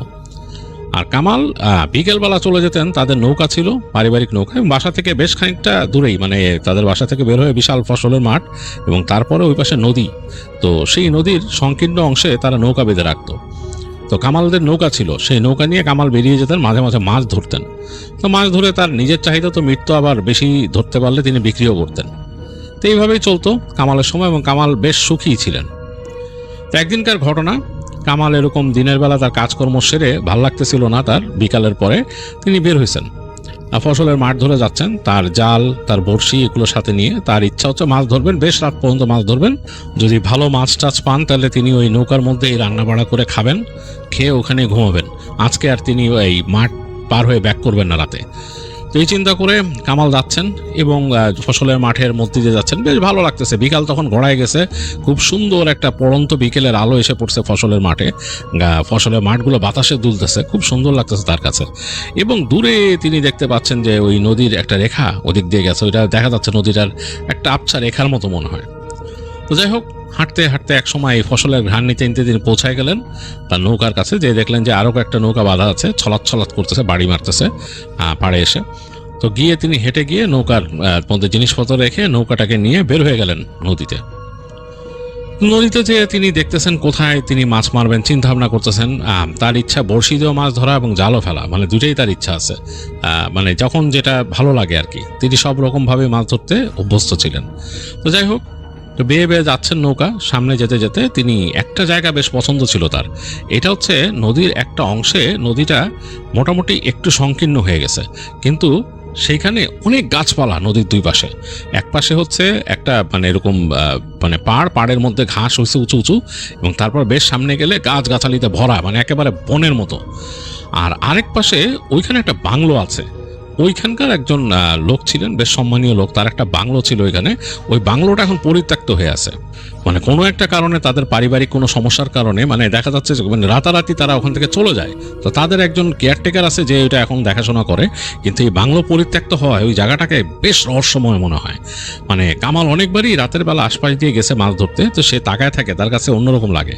বিশেষ করে যখন ওই যে জ্যোৎস্না রাতটাত হয়, তখন এই জ্যোৎস্নার আলো এসে ওই বাংলোর যে জানালা ওগুলো সার্সিতে পড়ে, মানে অন্যরকম লাগে, বেশ মানে রহস্যময় একটা অন্যরকম পরিবেশ। যাই হোক, কামাল আবার এটা খুব এনজয় করে, সে ওই জায়গায় তাকায় দেখতে দেখতে, এবং সে অনেক কথা শুনছে ওখানকার সম্বন্ধে, যে এই বাংলো দিয়ে রাতের বেলা কে হেঁটে বেড়ায়, জমিদারের স্ত্রী নাকি এখানে কি একটা সাধনা করতো, অন্যরকম অনেক ব্যাপার স্যাপার সে শুনছে। যাই হোক, ওগুলো সে কমই গায়ে মাখে, তার মূল উদ্দেশ্য হচ্ছে মাছ ধরা। কারণ ওই বাংলোর ওদিক দিয়ে গেলে সামনে যে ঘন বন আছে এই পাশে, ওই পাশে নাকি বড়শি ফেললেও ভালো মাছ ধরা যায়, জাল ফেললেও ভালো মাছ ওঠে। তো ওই আশাই কামাল এদিকে আসছে। তো সে যখন নৌকা বাইতে বাইতে এখানে চলে আসছে, তখন সন্ধ্যা হয়ে গেছে। সে তার নৌকার মধ্যে হারিকেন জ্বালায় নিল। তো হারিকেনের আলোয় ছইয়ের ভেতরটা আলোকিত হয়ে আছে। সে দেখতেছে নৌকা আস্তে আস্তে সামনে যেতে যেতে চলে আসলো ওই বাংলোর কাছাকাছি। মানে সে এখন বাংলোর প্যারালালি আছে, তাকায় দেখতেছে যে একেবারে অন্ধকার হয়ে যাচ্ছে, ওর মধ্যে বাংলোটা দেখা যাচ্ছে। তো কামালের কাছে মানে খুব অন্যরকম লাগছে দেখতে। যাই হোক, দেখতে দেখতে সে চলে আসলো আরও সামনে, ওই বাংলো ছাড়া একটু সামনে চলে আসলো। তো ওইখানে এসে নৌকাটাকে একপাশে ভিড়ায় সে বসে চিন্তা করলো যে একটু চা খাই। সে তার ওখানে কুকার আছে, কেরোসিনের কুকার, চিন্তা করলো একটু চা বানায় খাই, তারপরে মাছ ধরবো। তো বসে সে ওখানে যে চা তৈরি করলো, চা তৈরি করে আস্তে আস্তে চা খাচ্ছে আর তাকাচ্ছে। এর মধ্যে রাতটা আরও ঘনায় গেছে, মানে সন্ধ্যা ঘনায় রাত নামছে, আকাশের লালিমাও মুছে গেছে, চারিদিকে অন্যরকম শব্দ একটা। তো কামাল ওয়েট করতেছে চাঁদ ওঠার, দেখতেছে চাঁদ উঠতেছে না, মেঘে আকাশটা ছেয়ে যাচ্ছে। তো কামাল চিন্তা করলো এটা কি হলো, মেঘ ছেয়ে যেতেছে, পরে বৃষ্টি বৃষ্টি হবে নাকি। বেশ খানিকটা তো চলে আসছে বাড়ি থেকে, আবার এত দূর বেয়ে যাবো ওই জায়গায়, আর মাছ ধরারও তো ইচ্ছা। যাই হোক, এগুলো ভাবতে ভাবতে সে প্রথমেই জাল ফেলার সিদ্ধান্ত নিল, জাল ফেললো।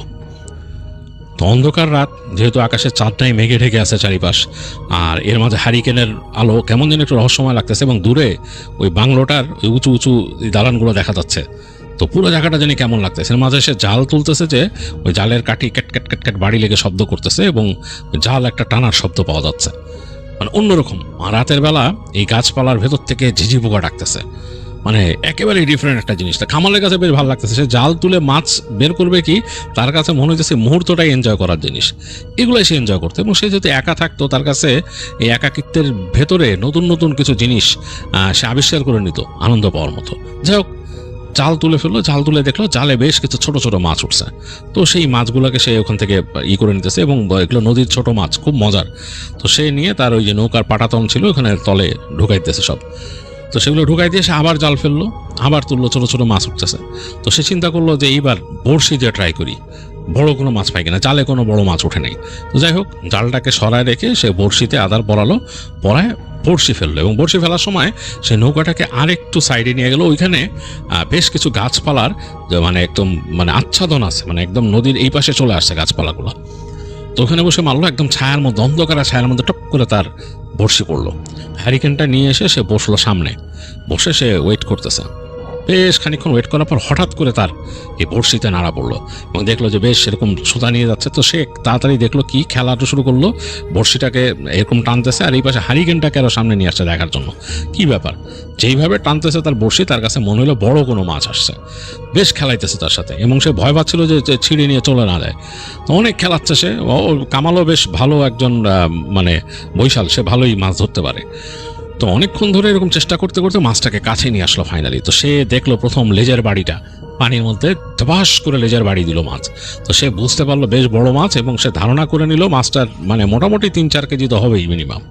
তো সে আর একটু খেলতে খেলতে খেলতে সামনে নিয়ে আসলো, এসে দেখলো যে মানে মাছ এরকম উঠে নড়তেছে পাশ থেকে, এবং হারিকেনের আলো ফেলে বুঝলো যে এটা বেশ বড় মাছ, মানে প্রায় 4 কেজি ওজন হবে, এটা একটা গজার মাছ সে দেখতে পারছে। তখন কি করবে, তার ওইখানে এরকমই ছিল মাছ ওঠানোর জন্য এরকম জালের মতো 3 কোণা একটা ঝাঁপির মতো জাল ছিল।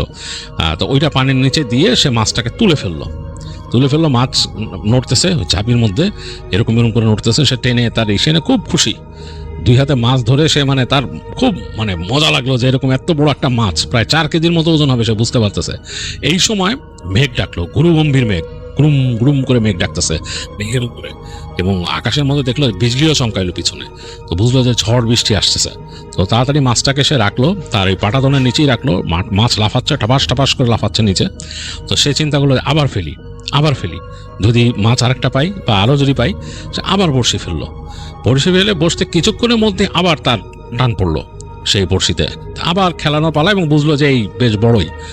এবার টানতে টানতে মনে হলো যে আরো শক্তিশালী আরো বড় মাছ হবে। তো অনেক খেলতে খেলতে সে মানে মাছ সে ভয় পাচ্ছিল ছিঁড়ে চলে না যায়। তো এরপরে সে যখন কাছে আনলো, ওই লেজ দিয়ে বাড়ি মারতো, তখন সে দেখলো আরো বড় একটা মাছ, এবং আরো কাছে টেনে বুঝলো যে এইটাও গজার মাছ। তো তার কাছে একেবারে অন্যরকম অবস্থা। এর মাঝে বৃষ্টি, ঝুম করে নামলো বৃষ্টি। তো সে দেখলো যে মাছ তো চলে যাবে, মাছ এরকম করে মানে নাড়া দিচ্ছে একদম কাছে এসে, মানে সুতা চিরে চলে যাবে, বড়শি চিরে চলে যেতে পারে।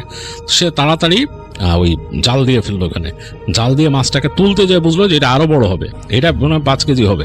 তুলে সে মানে পড়ে যেতেছিল, তার ওই যে লাঠি দিয়ে মানে ওই যে জালটাই করা ওই মাছের ঝাঁকুনি দিয়ে মনে হচ্ছে ওটা ভেঙে পড়ে যাবে কট করে। যাই হোক, অনেক কষ্টে তুলে আনলো, এনে সে ওই নদীর তার যে নৌকার পাটাতনে ফেললে, এর মধ্যে ঝুম বৃষ্টি শুরু হয়েছে। তো সে তাড়াতাড়ি পাটাতনের উপরে ওই যে কাঠের ঢাকনা দিয়ে সে জালটাকে এই পাশে রেখে, ওই 3 কোণা জালটাকে এই পাশে রেখে ছাউনির ভিতরে চলে আসলো। সে এসে দেখতে তার শরীর পুরো ভিজে গেছে, গোসল হয়ে গেছে এতটুকু পানিতেই, মানে এখন যে দাঁড়ায় ছিল। চিন্তা করলো এখন কি করবে, এবং বেশ কড়কড় শব্দে বাজ পড়তেছে, বেশ মানে কড়া অবস্থা বৃষ্টির, এবং নদীর পানিতে বড় বড় ঢেউ উঠতেছে। তো চিন্তা করলো যে এই পাড়ে তো আমি বসে আছি, এখানে তো বন বাজার, আর কিচ্ছু নেই, এখানে নেমেও আমি কোথাও যেতে পারবো না। আর তার কাছে মানে খুব একটা ভালো লাগতেছে না। চিন্তা করলো যে আমি এক কাজ করি, মাছ তো 2টা পাইছি, তার পরিচিত মানুষ আছে, ওই যে কেয়ারটেকার, ওই যে বাংলোর যে কেয়ারটেকার আছে, তার সাথে তার পরিচয় আছে জয়নাল সাহেবের সাথে, যে জয়নাল চাচা বলে সে। তো চিন্তা করলো যে জয়নাল চাচার বাসায় চলে যাই, মাছ 2টা নিয়ে যাই, আর ছোটো মাছও নিয়ে যাই, উনি যা রাখবে রান্না বাড়া হোক। জয়নাল চাচার ছেলে যে আছে মবিন, তার সাথেও তার ভালো পরিচয় আছে। যাই হোক, সে নৌকা নিয়ে ওইদিকে ঘোরানো শুরু করলো, ওই বাংলোর দিকে। তো যাচ্ছে, বড় বড় ঢেউ উঠতেছে এর মধ্যে, নদী কিন্তু এখানে বেশ সংকীর্ণ, কিন্তু তারপর বড় বড় ঢেউ, তার মানে নৌকা বেশ দুলতেছে এরকম। তো সে বুঝলো যে সিচুয়েশন খারাপ, মানে ঝড় বৃষ্টি আরো বেশি হবে।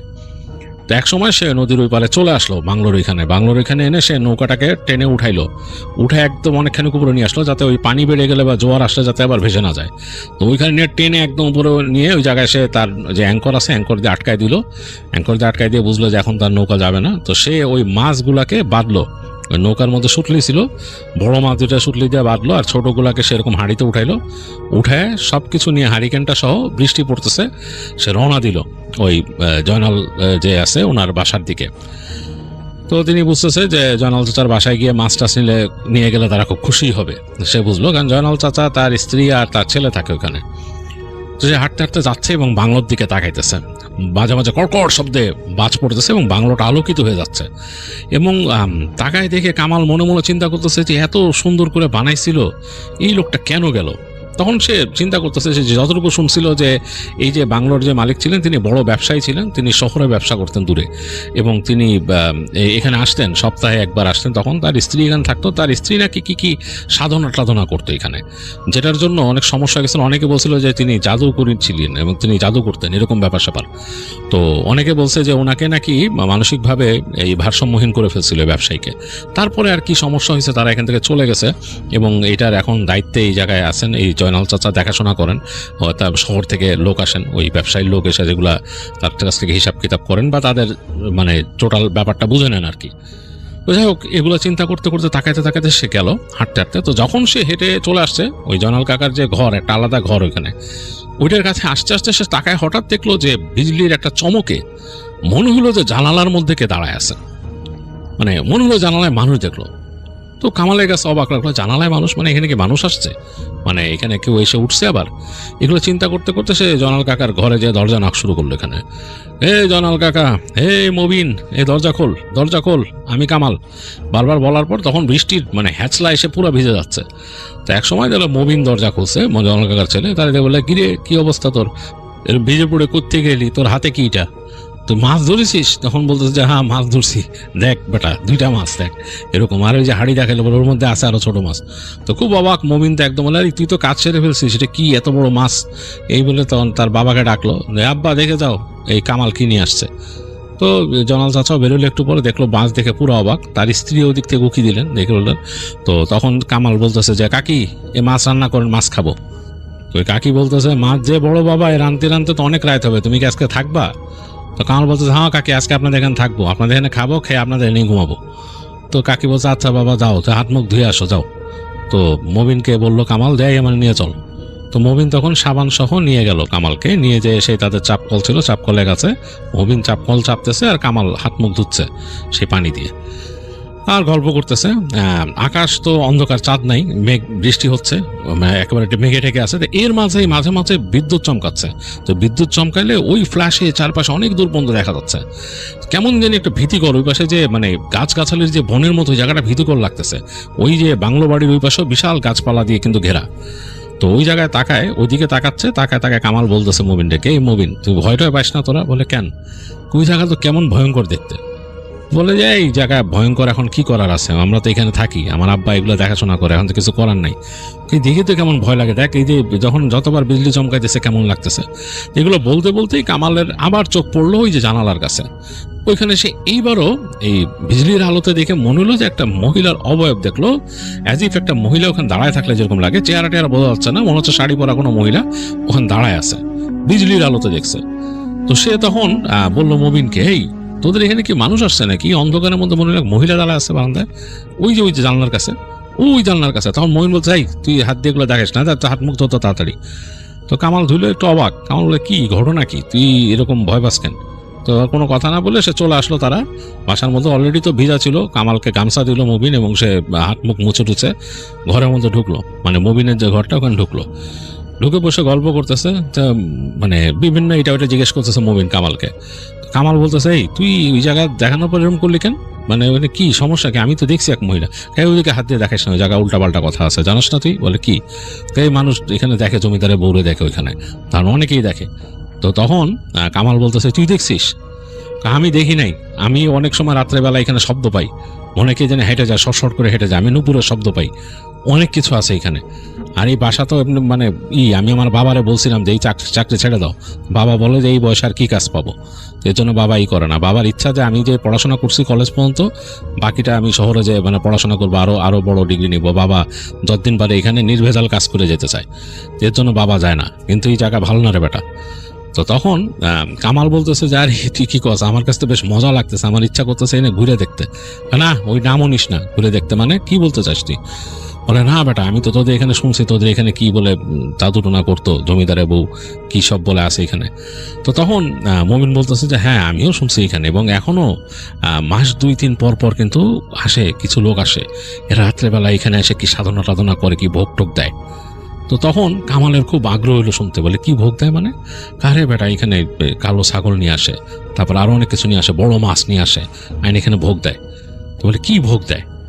শুনছি এখানে তাদের একটা এরকম কামরা আছে সাধনার, ওখানে যে এখানে রেখে আসে, কি করে তারা ওখানে অনেক রকম মানে করে অনুষ্ঠান করে, জিনিস করে নিজেরা, এগুলা কাউরে দেখা না, নিজেরা আসে এগুলা করে, নিজেরা চলে যায়।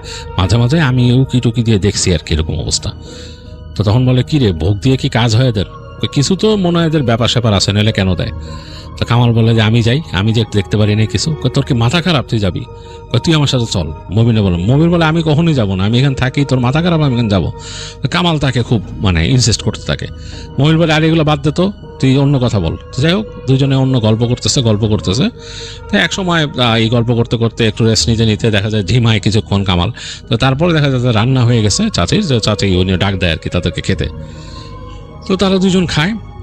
তো খেতে খেতেই কামাল মবিনের আম্মাকে জিজ্ঞেস করেন যে, চাচি আপনি যে রান্না করেন, আপনার রান্না করতে ওই দিকে, আপনার ভয় লাগে না? এই বাড়িটা এরকম, আমরা তো শুনছি এখানে ভূত আছে। মানে কামাল নিজের মতোই জাস্ট বলে।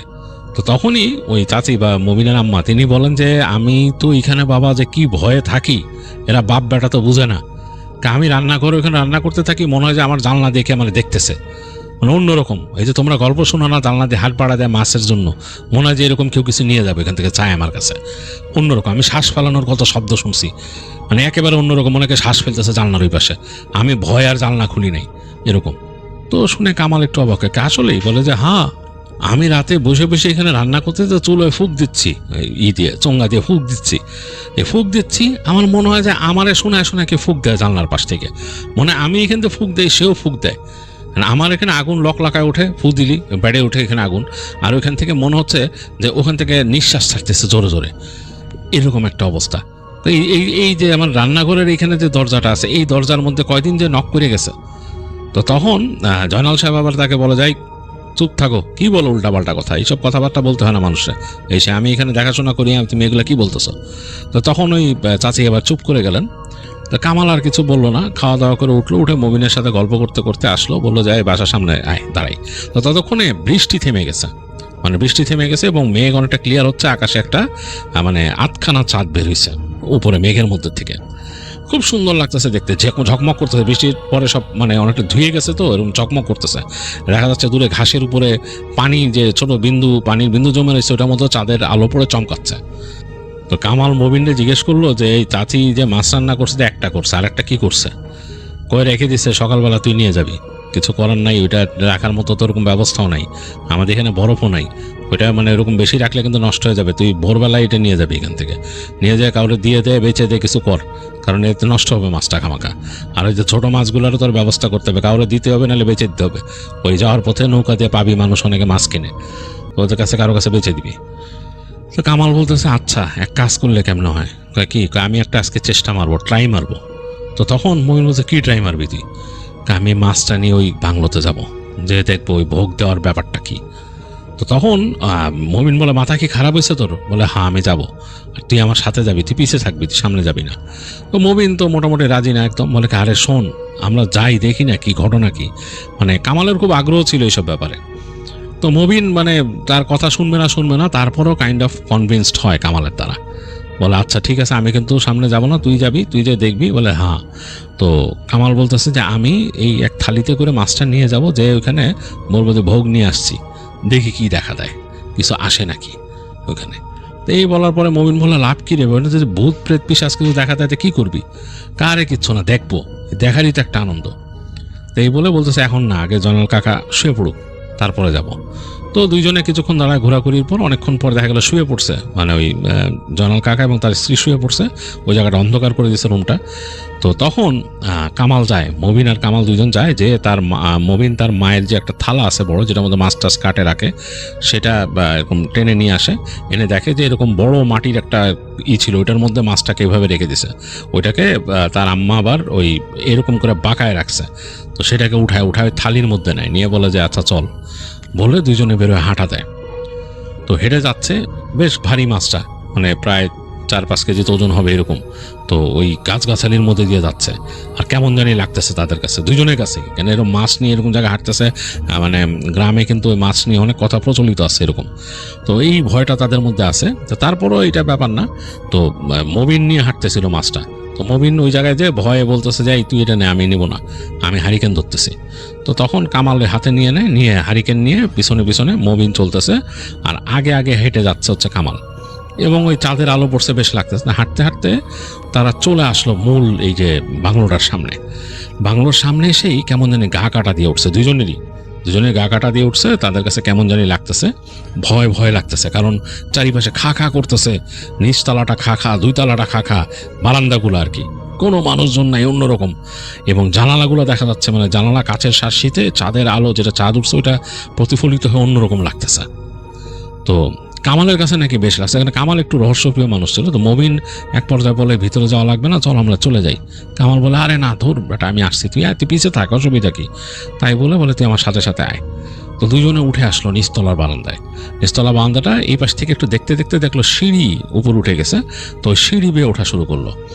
তো সিঁড়িটা এরকম উপর উঠে যে একটা ল্যান্ডিং, তারপর আবার মোড় নিয়ে উপর উঠছে। তো সেখানে আলো কিন্তু খুব একটা নাই, হারিকেনের আলো যতটুকু পড়তেছে সেটাতে যতটুকু দেখা যাচ্ছে। দেখলো যে পুরনো মেঝে এবং ধুলা টুলা জমে গেছে, রেলিংটা কাঠের, কালো কুচকুচে কাঠের, এর মধ্যে দিয়ে দেখতে দেখতে আস্তে আস্তে সামনে উঠতেছে এবং কামালের হাতে সেই মাছের প্লেটটা ধরা, মাছটা ওখানে আছে। মাছের এই আষ্টে গন্ধটাই জানি তখন কেমন লাগতেছে। কামালের কাছেও একটু মানে গা কাটা দেয়া ভয়ের একটা ভাব আসতেছে, কারণ সেও তো ওই যে গ্রামের এইসব ঘটনার সাথে মাছ টাছ নিয়ে যে পিশাচ আসে এরকম এগুলো শুনছে। তো এখন তো তার আসলে পিশাচ না, তার আরও ভয়ঙ্কর কিছু দেখার ইচ্ছা এখানে, যে কারা আসে, কি করে, ভোগ দিতে গেলে কি হয়। তো হেঁটে দুইজনেই উঠলো ওই সিঁড়ির উপরে, মানে 2 তলার যে ল্যান্ডিংটা এখানে। তো বলতেছে যে কোন দিকে, মানে কামাল জিজ্ঞেস করতেছে মবিনকে কোন দিকে যায় এরা, এদের ভোগের ঘর কই। তো মবিন মানে মনে হচ্ছে সে ঢোক গিলতেছে, সে হাত দিয়ে দেখায় বললো যে মনে হয় ওইদিকে, মানে এই যে বারান্দার দিকে না, এই পাশে করিডোরটা আরও হেঁটে দিয়ে বাম দিকে চলে গেছে, দেখা যাচ্ছে অন্ধকার একটা জায়গা। বলছে মনে হয় ওদিকে, তাই বলছে। তো এই কামাল ওদিকে হাঁটা দিল প্লেটটা নিয়ে, আর মবিন অগত্যা মানে এখন দাঁড়ায় থাকতেও ভয় পাচ্ছে, কিন্তু তারপরও তার পিছনে যাচ্ছে এবং সে মনে মনে চিন্তা করতেছে আমার আশাটাই ভুল হয়েছে, মানে কামালের আজকে এখানে আসাটাও উচিত হয়নি, মনে মনে ভাবতেছে সে। আর কামাল একটু নাচরবান্ধা টাইপের। তো দেখলো যে কামাল হেঁটে হেঁটে যাচ্ছে ওই প্লেটটা হাতে নিয়ে, মবিন আস্তে আস্তে খানিকটা দূরত্ব রেখে রেখে তার পিছনে পিছনে আসলো। তো এসে একটা ঘর, একটা কামরা, এই কামরাটার দরজা দুইটা ভেজানো, এখানে ওই জায়গায় এসে তারা বুঝতে পারছে একটা কামরার দরজাটা ভেজানো, লাগানো না কিন্তু ভেজানো, মানে 2টা পাল্লা এরকম হয়েছে।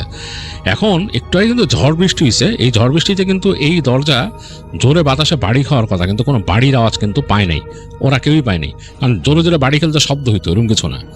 তো কামাল আস্তে করে প্লেটটা হাত দিয়ে ধরছে, এক হাত দিয়ে, আর একটা হাত এরকম সামনে বাড়ায় দরজাটাকে জোরে চাপ দিল। বেশ ভারী দরজা, মানে পুরোনো কাঠের, মনে হয় লোহা কাঠের দরজা। তো দরজাটা আস্তে আস্তে আস্তে মানে একটু হালকা শব্দ করলো, খুব বেশি না, শব্দ করে খুলে গেল।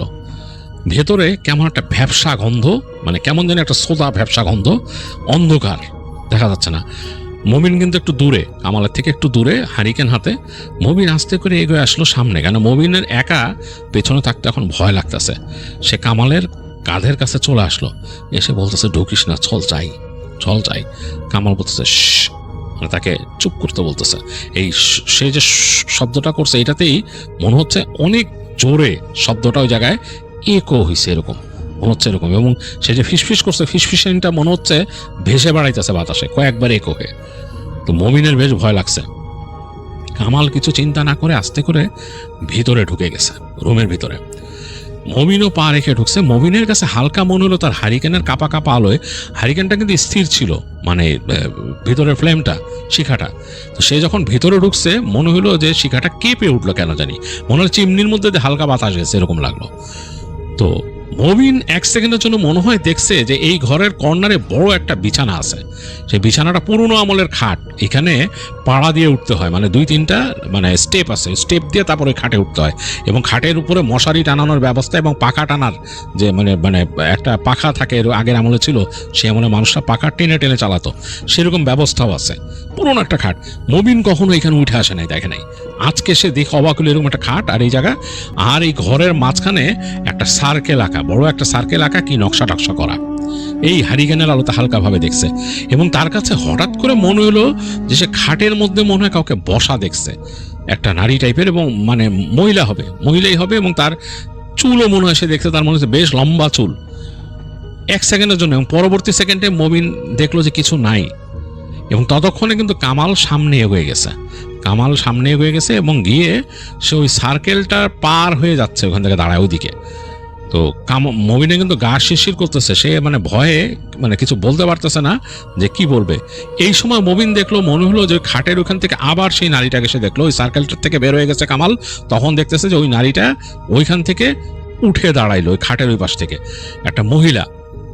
মবিনের সারা শরীরে রোম দাঁড়ায় গেছে, সে ভয়ে কাঁপতেছে, মানে থরথর করে। কামাল মনে হইতেছে কিছুই দেখতেছে না। কামাল এগিয়ে যাচ্ছে সামনে যে ডানে বামে তাকাইতেছে, বিছানাটার দিক তাকাচ্ছে। তো কামাল এক পর্যায়ে কি করলো, ওই মাছের যে ইটা ছিল, প্লেটটা ছিল, ওইটা মাটিতে নামায় রাখলো। মাটিতে নামায় রেখে বললো, কে এই যে দিলাম, কে আসো দেখতে চাই, ভোগ দিলাম। এইটা বলার সাথে সাথে মনে হলো যে দমকা হাওয়া ঢুকলো ঘরের মধ্যে। এই পাশে জানলাটা ঠাস করে খুলে গেল, মানে পাল্লাগুলো খুলে গেল, দমকা হাওয়া ঢুকলো, এবং তার পেছনে যে দরজা, ওই দরজা দিয়েও ধমকা হাওয়া ঢুকলো, দরজাটা ঠাস করে আটকায় গেল, আর ভেতরে যে হারিকেনের যে শিখা জ্বলতেছে শিখাটা পট করে নিভে গেল। মবিন তো মনে হলো যে এমন ভয় পাইছে, সে জীবনে এরকম ভয় পায় নাই। আর কামাল মনে হলো ওখানে শব্দ করতেছে, কেমন একটা গড় গড় গড় গড় শব্দ করতেছে ওখান থেকে, মানে কামালের কণ্ঠ থেকে শব্দটা আসতেছে। মবিন শুনতে পাচ্ছে অন্ধকারের মধ্যে কামালের গলা দিয়ে একটা বিজাতীয় শব্দ আসতেছে, গড় গড় গড় গড় গড় গড়। এবং এইখানে দরজা বন্ধ হয়ে গেছে, আলো কিন্তু তেমন দেখা যাচ্ছে না। তো ওই খাটের পাশে জানলাটা যে খুলছে ওইখান থেকে একটা রাতের আলো, মানে চাঁদের আলো সব আসতেছে। এই আলোতে মবিন এখান থেকে দেখলো কামাল মাটি থেকে উঠে গেছে কয়েক ইঞ্চি এরকম, আর বাঁকা হয়ে গেছে, তার হাত দুইটা এরকম বাঁকায় পিছনে চলে গেছে, সে এরকম বাঁকা হয়ে যাচ্ছে। তো মবিন আর মানে তার মানে কোনো রকম সেন্স ঠিক রাখতে পারলো না, সে দৌড় দিল দরজার দিকে, বন্ধ দরজার দিকে, যে সে জোরে প্রাণপণে টানা শুরু করলো, প্রাণপণে টানছে, খুলতেছে না। সে মানে মানে মন থেকে শুধু বলছে দুধ চাই, দরজা খোল দরজা খোল। বলতে বলতে সে মানে কি বলছে তার খেয়াল নাই, একসময় ড্রিম করে দরজাটা খুলে গেছে, মনে হলো অল অফ এ সাডেন কেউ টেনের অ্যাক্সিডেন্ট ছেড়ে দিছে। ওই দরজা খুলে সে হিড়মুড়ায় পড়লো ফ্লোরের মধ্যে। ফ্লোরে যখন পড়ছে সে তাকায় দেখতেছে ওই ফ্লোরের মধ্যে আস্তে আস্তে নেমে আসলো কামাল এবং শুয়ে আছে। কামাল মনে হলো যে এরকম শুয়ে আছে এবং ফ্লোরের মধ্যে শুয়ে পড়লো সে, এবং তার পাশে একটা অবয়ব দাঁড়ানো, একটা নারীর অবয়ব, তার চুল এত লম্বা যে মাটি পর্যন্ত একদম বিছায় যাচ্ছে। আর কামাল ওখানে শুয়ে গড় গড় গড় গড় গড় গড় করতেছে, মানে সে আর মানে ভয়ঙ্কর দৃশ্য। এটা আসলে মবিন নিতেই পারেনি, সে ওখান থেকে দৌড় দিল, বের হয়ে দৌড় দিয়ে সে সিঁড়ি দিয়ে হাঁচড়ায় পাঁচড়ায় নামলো, লাস্টের সিঁড়িতে এসে সে পিছলায় পড়ে গেল। পিছলায় পড়ে ছ্যাঁচড়া অনেক দূর আসছে, ওই অবস্থা আবার দৌড়াইছে সে দৌড়াইতে দৌড়াইতে সে বাসায় চলে গেছে। বাসায় যে তার ঘরে ঢুকে সে দরজা লাগাই দিছে, ভয়ে থরথর করে কাঁপতেছে, তার মানে কিছু বলার মতো সাহস নেই। এবং সে তার বাবাকে যে বলবে এই চিন্তা করতে পারতেছে না, বাবা কি বলবে কি হবে এই চিন্তা করতে করতে সে অনেকক্ষণ চুপচাপ বসে থাকলো একা একা, মানে কিচ্ছু করার নাই। বাসার মধ্যে হারিকেন আবার জ্বালাইছে এবং সে চুপচাপ বসে আছে। তারপর চিন্তা করলো যে আমি যদি একদম চুপচাপ থাকি, কিছু না বলি, তাহলে ছেলেটার তো ক্ষতি হবে, কামালের তো কিছু একটা যে অবস্থা দেখে আসছি। তখন সে উঠলো, উঠে গিয়ে তার বাবার যে দরজা ওইটার মধ্যে নক করলো, আব্বা উঠেন, আব্বা আব্বা বলে ডাক দিল। অনেকক্ষণ পর তার বাবা বলছে কি হয়েছে, বলে আপনি আসেন কথা আছে। তো জনাল সাহেব আস্তে করে এসে দরজা খুলে দাঁড়াইলো, চোখে ঘুম, কি হয়েছে? তো বললো যে আমার সাথে কামাল গেছিল ওইখানে, কামাল আমার নিয়ে গেছিল ওই জায়গায়। তো সাথে শোনার সাথে তার বাবা তারে দিল এক চড়, ঠাস করে একটা চড় বসাই দিল। বলে তোরে নিয়ে গেল মানে তুই কেউ যাবি ওর সাথে? বলে হ্যাঁ নিয়ে গেছে। এখন কই কামাল কই? কামাল ওইখানে ফ্লোরের মধ্যে বসে গড়াইতেছে, তার গলা দিয়ে শব্দ বেরিতেছে এরকম। তো জনাল সাহেব তো মানে পুরা হয়ে গেলেন। সাথে সাথে তিনি তার ঘরের থেকে হারিকেন বের করলেন, বললেন খাটের তলে হেজাক আছে, হেজাক বাইর কর। তো নিয়ে তখন অবাক হয়েছেন মবিন যে তার বাবার এত সাহস, সেটাই অবাক হলো। হেজাক ছিল সেটা বের করলো, তার বাবা দেখলো খাটের কোনার থেকে একটা বল্লম বের করলো, করে সে মানে দোয়া পড়তে পড়তে তার বাবা বের হয়ে গেল। তারা বলে আমার সাথে আয় বলে গেল। তার বাবা ওই দিকে ফার্স্টে গেল না, ওই বাংলোর দিকে গেল না। তার বাবা তাকে নিয়ে হেঁটে, তাদের ওইখানে রাস্তা আছে, রাস্তাতে হেঁটে ওইখানে স্কুল মাস্টার আছে এবং ওখানে একজন আরবি টিচার আছে, উনি কলেজে আরবি পড়ান, ওদের বাসায় গেল। স্কুল মাস্টার সাহেবকে তুললেন, তুলে বললো রাতের বেলা নক টক করে উঠে। তো স্কুল মাস্টার সাহেব খুবই মানে বিচলিত, কি ব্যাপার, বলে একটা বিপদ হয়েছে, তাড়াতাড়ি আসেন। তো যেয়ে তারপর কলেজের যে ধর্ম টিচার যিনি ছিলেন তাকেও নিলেন। তো এই কয়েকজন মিলে ওখানে যে হাজির হলেন ওই বাড়িতে, এবং গিয়ে ততক্ষণে অলরেডি ওই যে মানে তারা যখন পৌঁছেছে ওই সময় ফজরে আজান দিচ্ছে, ফজরে আজান দিচ্ছে, মানে ভোর হয়ে গেছে আর কি। তো যে ওই ঘরের মধ্যে ঢুকলেন একদম নিয়ে, তো ওই মমিনকে সাথে নিয়ে আসছে। তার বাবা বলে কোথায়? দেখাইলো। তো ওই ঘরের মধ্যে যে দেখতেছে যে ওই তারা দেখছে ওই যে গোল একটা ওইরকম নকশা করা। তো ওই যিনি আরবি টিচার ছিলেন তিনি ওইটা দেখেই নাকি তিনি দোয়া দরুদ পড়া শুরু করছেন, দোয়া পড়তে পড়তে সামনে যাচ্ছেন। তো যে ওই মমিনকে জিজ্ঞেস করছিল কি দেখছে, মমিন বললো এই। তো ওইখানে যে দেখে যে ওই খাটটার ওই যে গোল যে সার্কেলটা, তার ওই পাশে ওই প্লেটটা পড়ে এসে, প্লেটের মধ্যে কোনো মাছ নাই। আর ওই জায়গায় কামাল শুয়ে আছে এবং কামালের মাথা একদিকে বাঁকানো। তো ভয় পেয়ে গেলেন জয়নাল সাহেব, মনে করছেন যে মানে কামাল কি মানে তার সব ঠিক আছে নাকি। সে দৌড় দিয়ে গেলেন এবং ওই সাথে যে আরেকজন টিচার ছিলেন উনিও গেলেন, যে দেখলেন দেখে যে না পালস আছে, তার পালস আছে। তো তাকে তারা সবাই মিলে ওখান থেকে টেনে বের করলো, মানে ঘর থেকে বের করলো মবিন সহ, বের করে তারা নিয়ে আসলো বাইরে। সেখান থেকে তাকে টেনে তারা নিয়ে আসলো হচ্ছে জয়নাল সাহেবদের বাসার বারান্দায়, মানে মোমিনদের বারান্দায়। তো সেখানে এনে তাকে পরিষ্কার পরিচ্ছন্ন করলো, কামালকে পরিষ্কার করে তারা মানে তার গাটা মুছে দিল। তো তারপরে তখন ওই যে আরবি টিচার ছিলেন তিনি বললেন যে আমরা নামাজ পড়ে নিই একসাথে। তো ওনারা যে একসাথে জামাতে নামাজ পড়লেন, পড়ে আসলেন, এসে তারা কামালকে দেখলেন কি অবস্থা। তো আরবি টিচার তখন দোয়া দরুদ পড়া শুরু করলেন, কামালকে তিনি ঝাড়া শুরু করলেন। তো ঝাড়তেছেন, দেখতেছেন যে মানে ঝাড়লে সে জাস্ট একটু কাঁপে আর কি, কাঁপে এবং তার শীত লাগতেছে অনেক। তো তাকে তাড়াতাড়ি বাসার থেকে বড় কাঁথা টাথা এনে পেঁচায় দেওয়া হলো এবং তিনি দোয়া দরুদ পড়তে পড়তে ঝাড়তে ঝাড়তে এক সময় মনে হলো সে ঘুমাইতেছে, আসলে তার ঘুম আর ভাঙে না কামালের। তো তিনি বললেন যে আমি তো অনেকক্ষণ ঝাড়ছি, আর কি করা আছে, এখন মসজিদের যে হুজুর আছে ওনাকে নিয়ে আসেন, এনে দেখেন উনি কি করতে পারে। ছেলেটা তো বুঝতেছি না কি হয়েছে, কোনোরকম পজেসড হয়েছে না কি হয়েছে এটা বুঝতেছি না কিছু। তো যাই হোক, তারা মোটামুটি ওই বসেই ছিলেন সামনে। অনেকক্ষণ পর মসজিদ থেকে হুজুরকে নিয়ে আসেন, উনি এসে ওইখানে একটা রুকাইয়ার মতো করেন বা একটা ঝাড়ফুঁক করেন। তো করার পরে তিনি দেখেন যে কামালের আস্তে আস্তে চোখ মেলে, কামাল চোখ মেলে, সে মানে খুব মানে চোখ মেলতে পারতেছে না, এরকম খুব দুর্বল একটা আচরণ করতেছে, বলতেছে যে আমি কোথায়। তো তখন তাকে বললো যে তুমি আসো, আমাদের বাসায় আসো। জয়নাল চাচা বললেন যে আমাদের বাসায় আসো, তুমি কি ঠিক আছো, তুমি কি মনে করতে পারো, কি হয়েছে। তো কামাল ঠিক মতো বলতে পারতেছে না, সে বললো যে আমি মবিনের সাথে গেছিলাম ওইখানে বাংলোতে, তারপরে আর আমার কিছু মনে নাই। মানে সে আর বলতে পারতেছে না, তার এতই দুর্বল, কথা বলতে পারতেছে না। তো কামালের যেহেতু এখানে কেউ নাই এবং তখনকার সময় তো ওরকম ফোনও ছিল না কাউকে কল দেওয়ার মতোই, তো জয়নাল কাকাই তখন ব্যবস্থা করেন কামালকে ওখান থেকে তাদের ওইখানকার যে সদর আছে সেখানে নিয়ে যান, সেখানে নিয়ে চিকিৎসার ব্যবস্থা করেন। সেখানে যে চিকিৎসক দেখে বলা যায় তার শরীরে অ্যানিমিয়া, অনেক রক্ত চলে গেছে, রক্ত নাই শরীরে, রক্ত কমে গেছে অনেক। খুবই আশ্চর্যজনক ব্যাপার, সে একটা বলশালী ছেলে ছিল, খুব শারীরিকভাবে সুস্থ ছেলে, এরকম কেমনে হলো, অ্যানিমিক কেমনে হলো। তো যাই হোক, তাকে মানে খাবার দাবার অনেক কিছু দেওয়া হয়, শুশ্রূষা করতে বলা হয় এবং তাকে কিছুদিন তার আরেক মানে প্রতিবেশী, মানে কামালদার যে বাসা ছিল তার প্রতিবেশী এক বাসায় রাখা হয়। তো সেখানে তারা তাকে চিকিৎসা দিত, মানে ওই ডাক্তার যা লিখে দিয়েছেন ওষুধপত্র দিত। সেখানকার যে কবিরাজ ছিল গ্রামের, সেও এসে দেখে যেত এবং জয়নাল চাচা এটার মানে তত্ত্বাবধানে ছিলেন, তিনি সেগুলো খবর নিয়ে নিতেন। তো সেই খবরে বেরোলো যে ওই কবিরাজ যে বললো, কবিরাজেরও তো নিজস্ব একটা আছে, সে কবিরাজ বলল যে এই ছেলেটাকে খারাপ কোনো কিছুতে ধরছে এবং তার থেকে তার যে শক্তি, জীবনী শক্তি শুষে নিতেছে এরকম।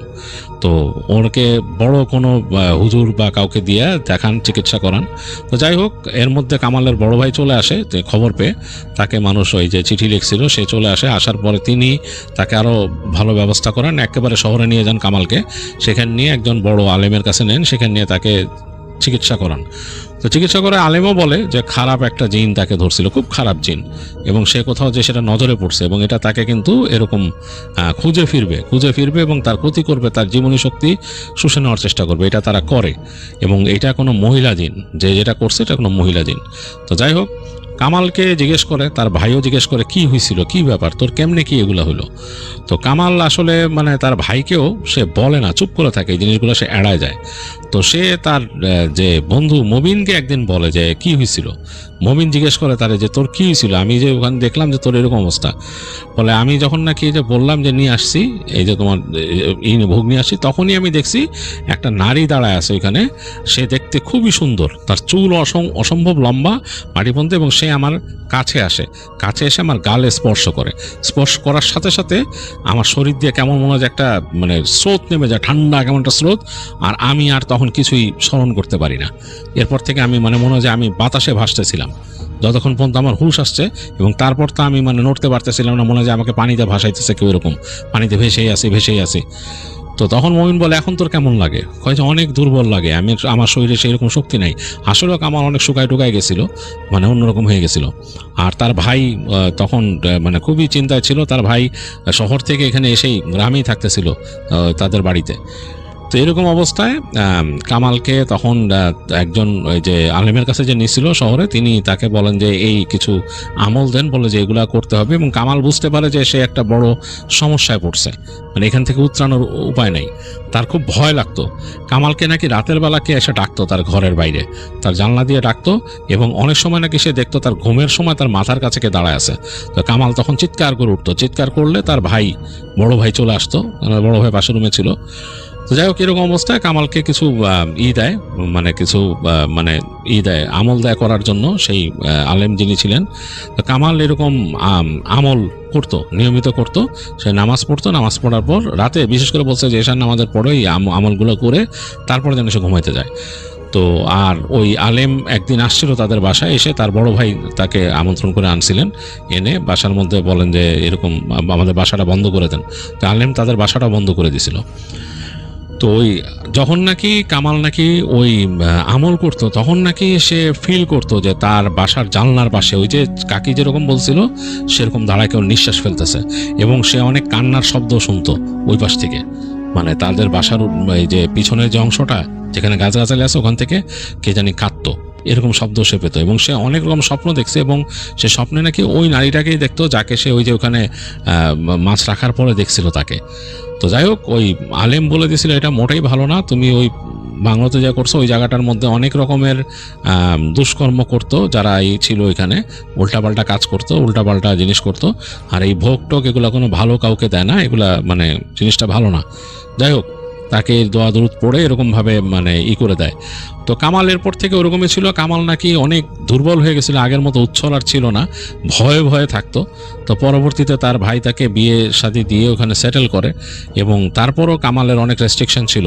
সে এরকম নদীতে রাতের বেলা আর মাছ ধরতে যাইতো না, এবং এলোমেলো সময় চলাফেরা করতো না, এগুলো তাকে দিয়ে রাখছিল। কারণ সে নাকি সবসময় ফিল করতো যে তাকে কেউ এরকম ফলো করতেছে বা তার কাছে আসতে চায়, এরকম একটা ব্যাপার। যখন সে আমল করতো তখন ওই টাইমটা সে একটু ডিস্টেন্স বুঝতে পারতো যে তার ওরকম মানে কিছু আসতে পারতেছে না এরকম। এছাড়া নাকি সে প্রায়ই ফিল করতো তার খুব কাছেই কেউ আছে এরকম। তো যাই হোক, কামালকে মোটামুটি কনস্ট্যান্ট একটা ইসের মধ্যে থাকতে হয় এরপর থেকে, মানে একটা আমলের মধ্যে থাকতে হয় এটা থেকে বেঁচে থাকার জন্য। তো যাই হোক, এই একটা ঘটনা ছিল যেটা পাভেল আমাদের কাছে শেয়ার করছে। আমার কাছে কিন্তু বেশ ইন্টারেস্টিং মনে হয়েছে, বেশ ভয়ের মনে হয়েছে পাভেলের ঘটনাটা। মানে এরকম জায়গায় কিন্তু অনেকে যে পজেস্ট হয়েছে, আমি জীবনে শুনছি যে অনেক মানুষই অনেক জায়গায় এরকম গেছে, যাওয়ার পরে পরবর্তীতে সে ফিল করছে যে সে পজেস্ট হয়ে গেছে। এরকম ঘটনা কিন্তু আমি শুনছি আরও মানুষের কাছে। তো এই ঘটনাটা শুনে আমার কাছে এর জন্য বেশ অন্যরকম লাগলো, এবং পুরো পরিবেশটা আমি যখন পড়ার সময় কল্পনা করতেছিলাম তখন আমি পুরো দেখতে পাচ্ছিলাম, আর আমার কাছে বেশ ভয়ের মনে হচ্ছিল।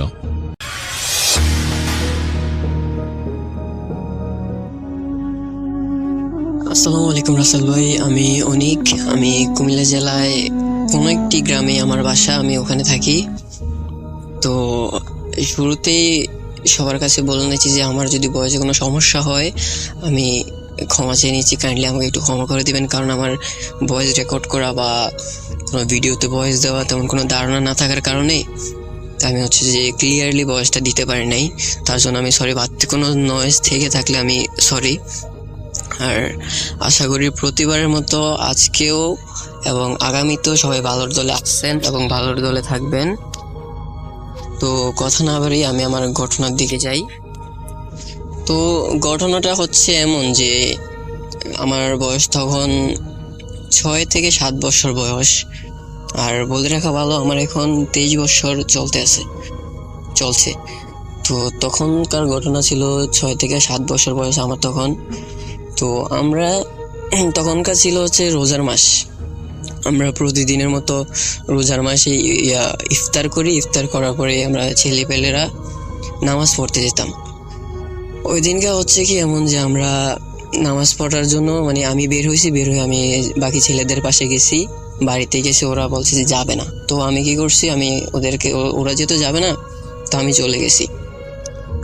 এখানে বলে রাখা ভালো যে মসজিদে যাওয়ার রাস্তাটা ছিল যে এমন নিয়ে কিছুটা এল টাইপ, এল এর মাথায় মনে করেন যে মসজিদ, তারপর এল এর যে ইউ জায়গাটা ওই সাইড দিয়ে আমাদের বাড়ির একটা ছোট রোড, আর এল এর যে লাস্ট মাথা ওইটার একটা কাহিনী আছে, ওইটা পরে বলতেছি। তো হচ্ছে যে এমন আমি নামাজ পড়লাম। নামাজ পড়ার সময় যেহেতু সবাই জানে যে নামাজ পড়তে যাওয়ার সময় একটু আলো থাকে, নামাজ পড়ে আসার সময় কিন্তু পুরো অন্ধকার হয়ে যায়। তো আমি নামাজ পড়ে আসলাম, আসার সময় মানে যে ইউ জায়গাটা, ওই জায়গাটার মধ্যে হচ্ছে কি আমি নামাজ পড়ে আসছি, আসার পরে ইউ জায়গা দিয়ে নামবো, ওই সময় হচ্ছে মানে আমাকে কি মনে হলো কেউ একটা ডাক দিল, বা হচ্ছে যে মানে একটা সাউন্ড করলো যে এমনি এরকম মানে কিছুটা এই টাইপের একটু সাউন্ড শুনলাম আমি। শোনার পরে মানে মানে নর্মালি তখন আমি ছোট, আমি বড় হলেও তেমন কিছু ইফেক্ট পড়তো না। এরকম সাউন্ড করলে যে কোনো মানুষই ওই শব্দটা চিহ্নিত করে তাকাইবো। আমি সেম ভাবে তাকাইলাম, তাকাই লিটারেলি রাসেল ভাই, আমি জাস্ট এখন যে ভয়েসটা দিচ্ছি আমি এখন পুরো কাঁপতেছি, আশা করি ভয়েসে বুঝতে পারতেছেন। মানে ওইদিকে তাকানোর পরে দেখতেছি যে ওখানে ওইটা কিন্তু যে ইউর যে এল এর যে মানে ভিতর সাইডটা, এটা কিন্তু পুরো একটা কবরস্থান। আমি দেখতেছি যে ইউর জায়গা সাইডটা একটা কবর ছিল, ওই কবরের উপরে মানে একটা লোক না মানে মুরব্বি টাইপেরই, মানে সাদা কিছু যেন একটা পরা, আমরা যেরকম ওয়াশরুমে উপর হয়ে বসি না, মানে একটু এই যে গ্রাম অঞ্চল যে নর্মাল ওয়াশরুম গুলাতে যেভাবে বসি না, এরকম বসা, মানে এরকম একটা লোক বসেছে, চেয়ার টেয়ারে কিছু দেওয়া যায় না, জাস্ট কেউ একজন বসা আছে, সাদা পুরা শরীরে সাদা, মানে এরকম টাইপের বসা আছে। তো আমি ভাই এটা দেখার পরে আমি জাস্ট, তখন তো ছোট ছিলাম না, চিৎকার ছাড়া তেমন কিছু করা ছিল না।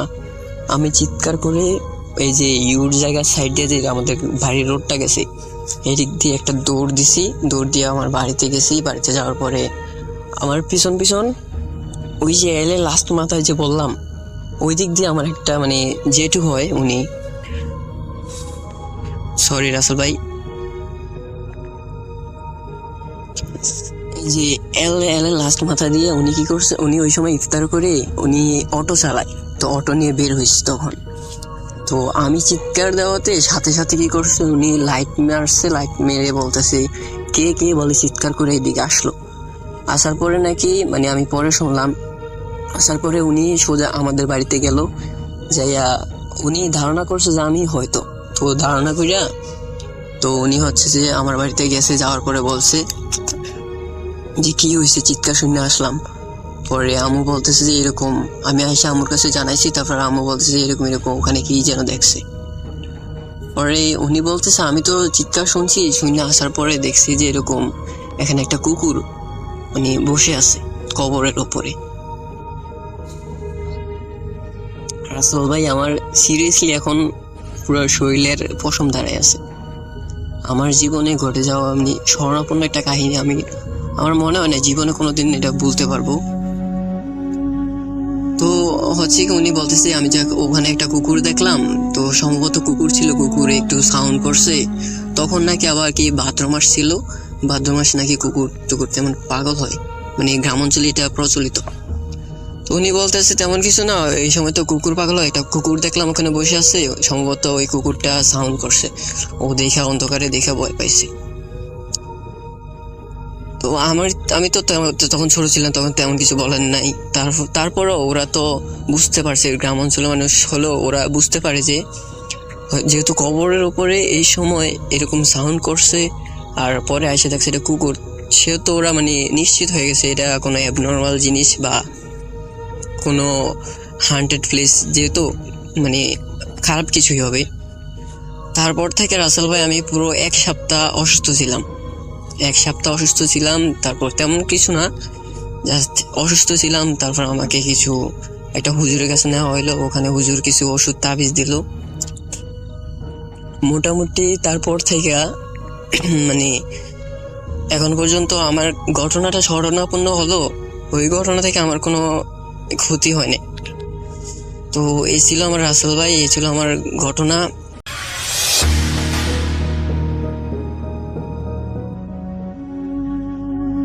আসসালামু আলাইকুম রাসেল ভাই এবং প্রিয় লিসেনার্স, আমি মোহাম্মদ আরাফাত আহমেদ শিমুল আপনাদের মাঝে আজকে আবারও একটি সত্য ঘটনা নিয়ে হাজির হলাম।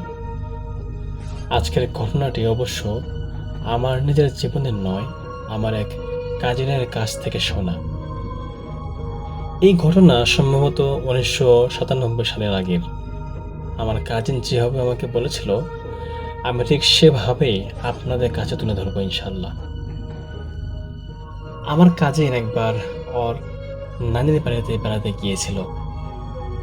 ওর নানির বাড়ি হচ্ছে ময়মনসিংহ জেলার একটা প্রত্যন্ত গ্রামে।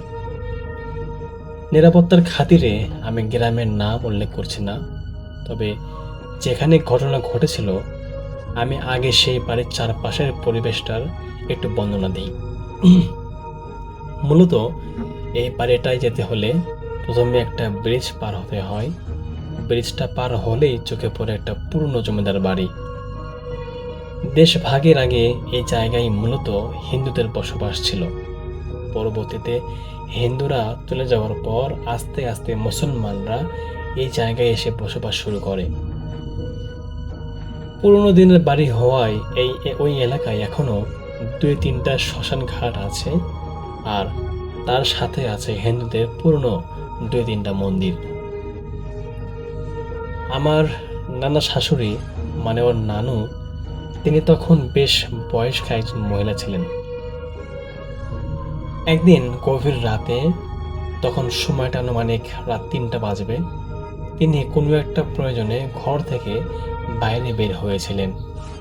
বাইরে বের হওয়ার পর তিনি লক্ষ্য করলেন রাস্তার পাশে অন্ধকারের মধ্যে কিছু একটা নড়াচড়া করছে। জিনিসটা ঠিক কেমন তা অন্ধকারে স্পষ্ট বোঝা মুশকিল। দেখতে ছোট বাচ্চার মতো, আবার ঠিক বাচ্চাও বলা যায় না, কুকুর টাইপ বা কোনো একটা অদৃশ্য অদ্ভুত বস্তুর মতো লাগছিল ওনার কাছে। কিন্তু উনি মোটেও ভয় পেলেন না। সাহস করে উৎসুক হয়ে একটু সামনের দিকে এগিয়ে গেলেন। আর ঠিক তখনই হঠাৎ করে একটা বড় পাখির উড়ান দিল ওনার কানে, একদম পাশ ঘেঁষে চলে গেল। তিনি স্পষ্ট বুঝতে পারলেন যে ওনার কানের খুব কাছ দিকে তীব্র একটা শব্দ আর বাতাসের ঝাপটা বয়ে গেল। এই আকাঙ্ক্ষিক ঘটনায় উনি কিছুটা ভয় পেয়ে গেলেন এবং আর দাঁড়িয়ে না থেকে দ্রুতই নিজের রুমে চলে আসলেন। ওই রাতে অবশ্য আর অন্য কিছু ঘটেনি, উনি ঘুমিয়ে পড়লেন। পরদিন সকালে ঘুম থেকে উঠে উনি এই অদ্ভুত কাহিনীটা ওনার ছেলের কাছে শেয়ার করলেন, কিন্তু ওনার ছেলে বিষয়টাকে একদমই পাত্তা দিল না, হেসেই উড়িয়ে দিল। এভাবেই 2-1 দিন কেটে যাওয়ার পর হঠাৎ দেখা গেল নানি আর ঠিক মতো কথা বলতে পারছে না। ওনার মুখটা কেমন যেন একদিকে বাঁকা হয়ে গেছে, ঠিক যেমনটা প্যারালাইসিস রোগীদের ক্ষেত্রে দেখা যায়। মুখ বেঁকে যাওয়ার পাশাপাশি উনি ক্রমশ অসুস্থ হয়ে পড়লেন। বাড়ির লোকজন তখন দ্রুত ডাক্তারের পরামর্শ নিল, কিন্তু ডাক্তারের ওষুধে কোনো কাজই হচ্ছিল না। এরপর তারা হুজুর এবং কবিরাজ দেখানো শুরু করলেন, কিন্তু তাতেও কোনো লাভ হলো না। এর মধ্যে একদিন নানি ঘুমের ঘোরে একটা স্বপ্ন দেখলেন।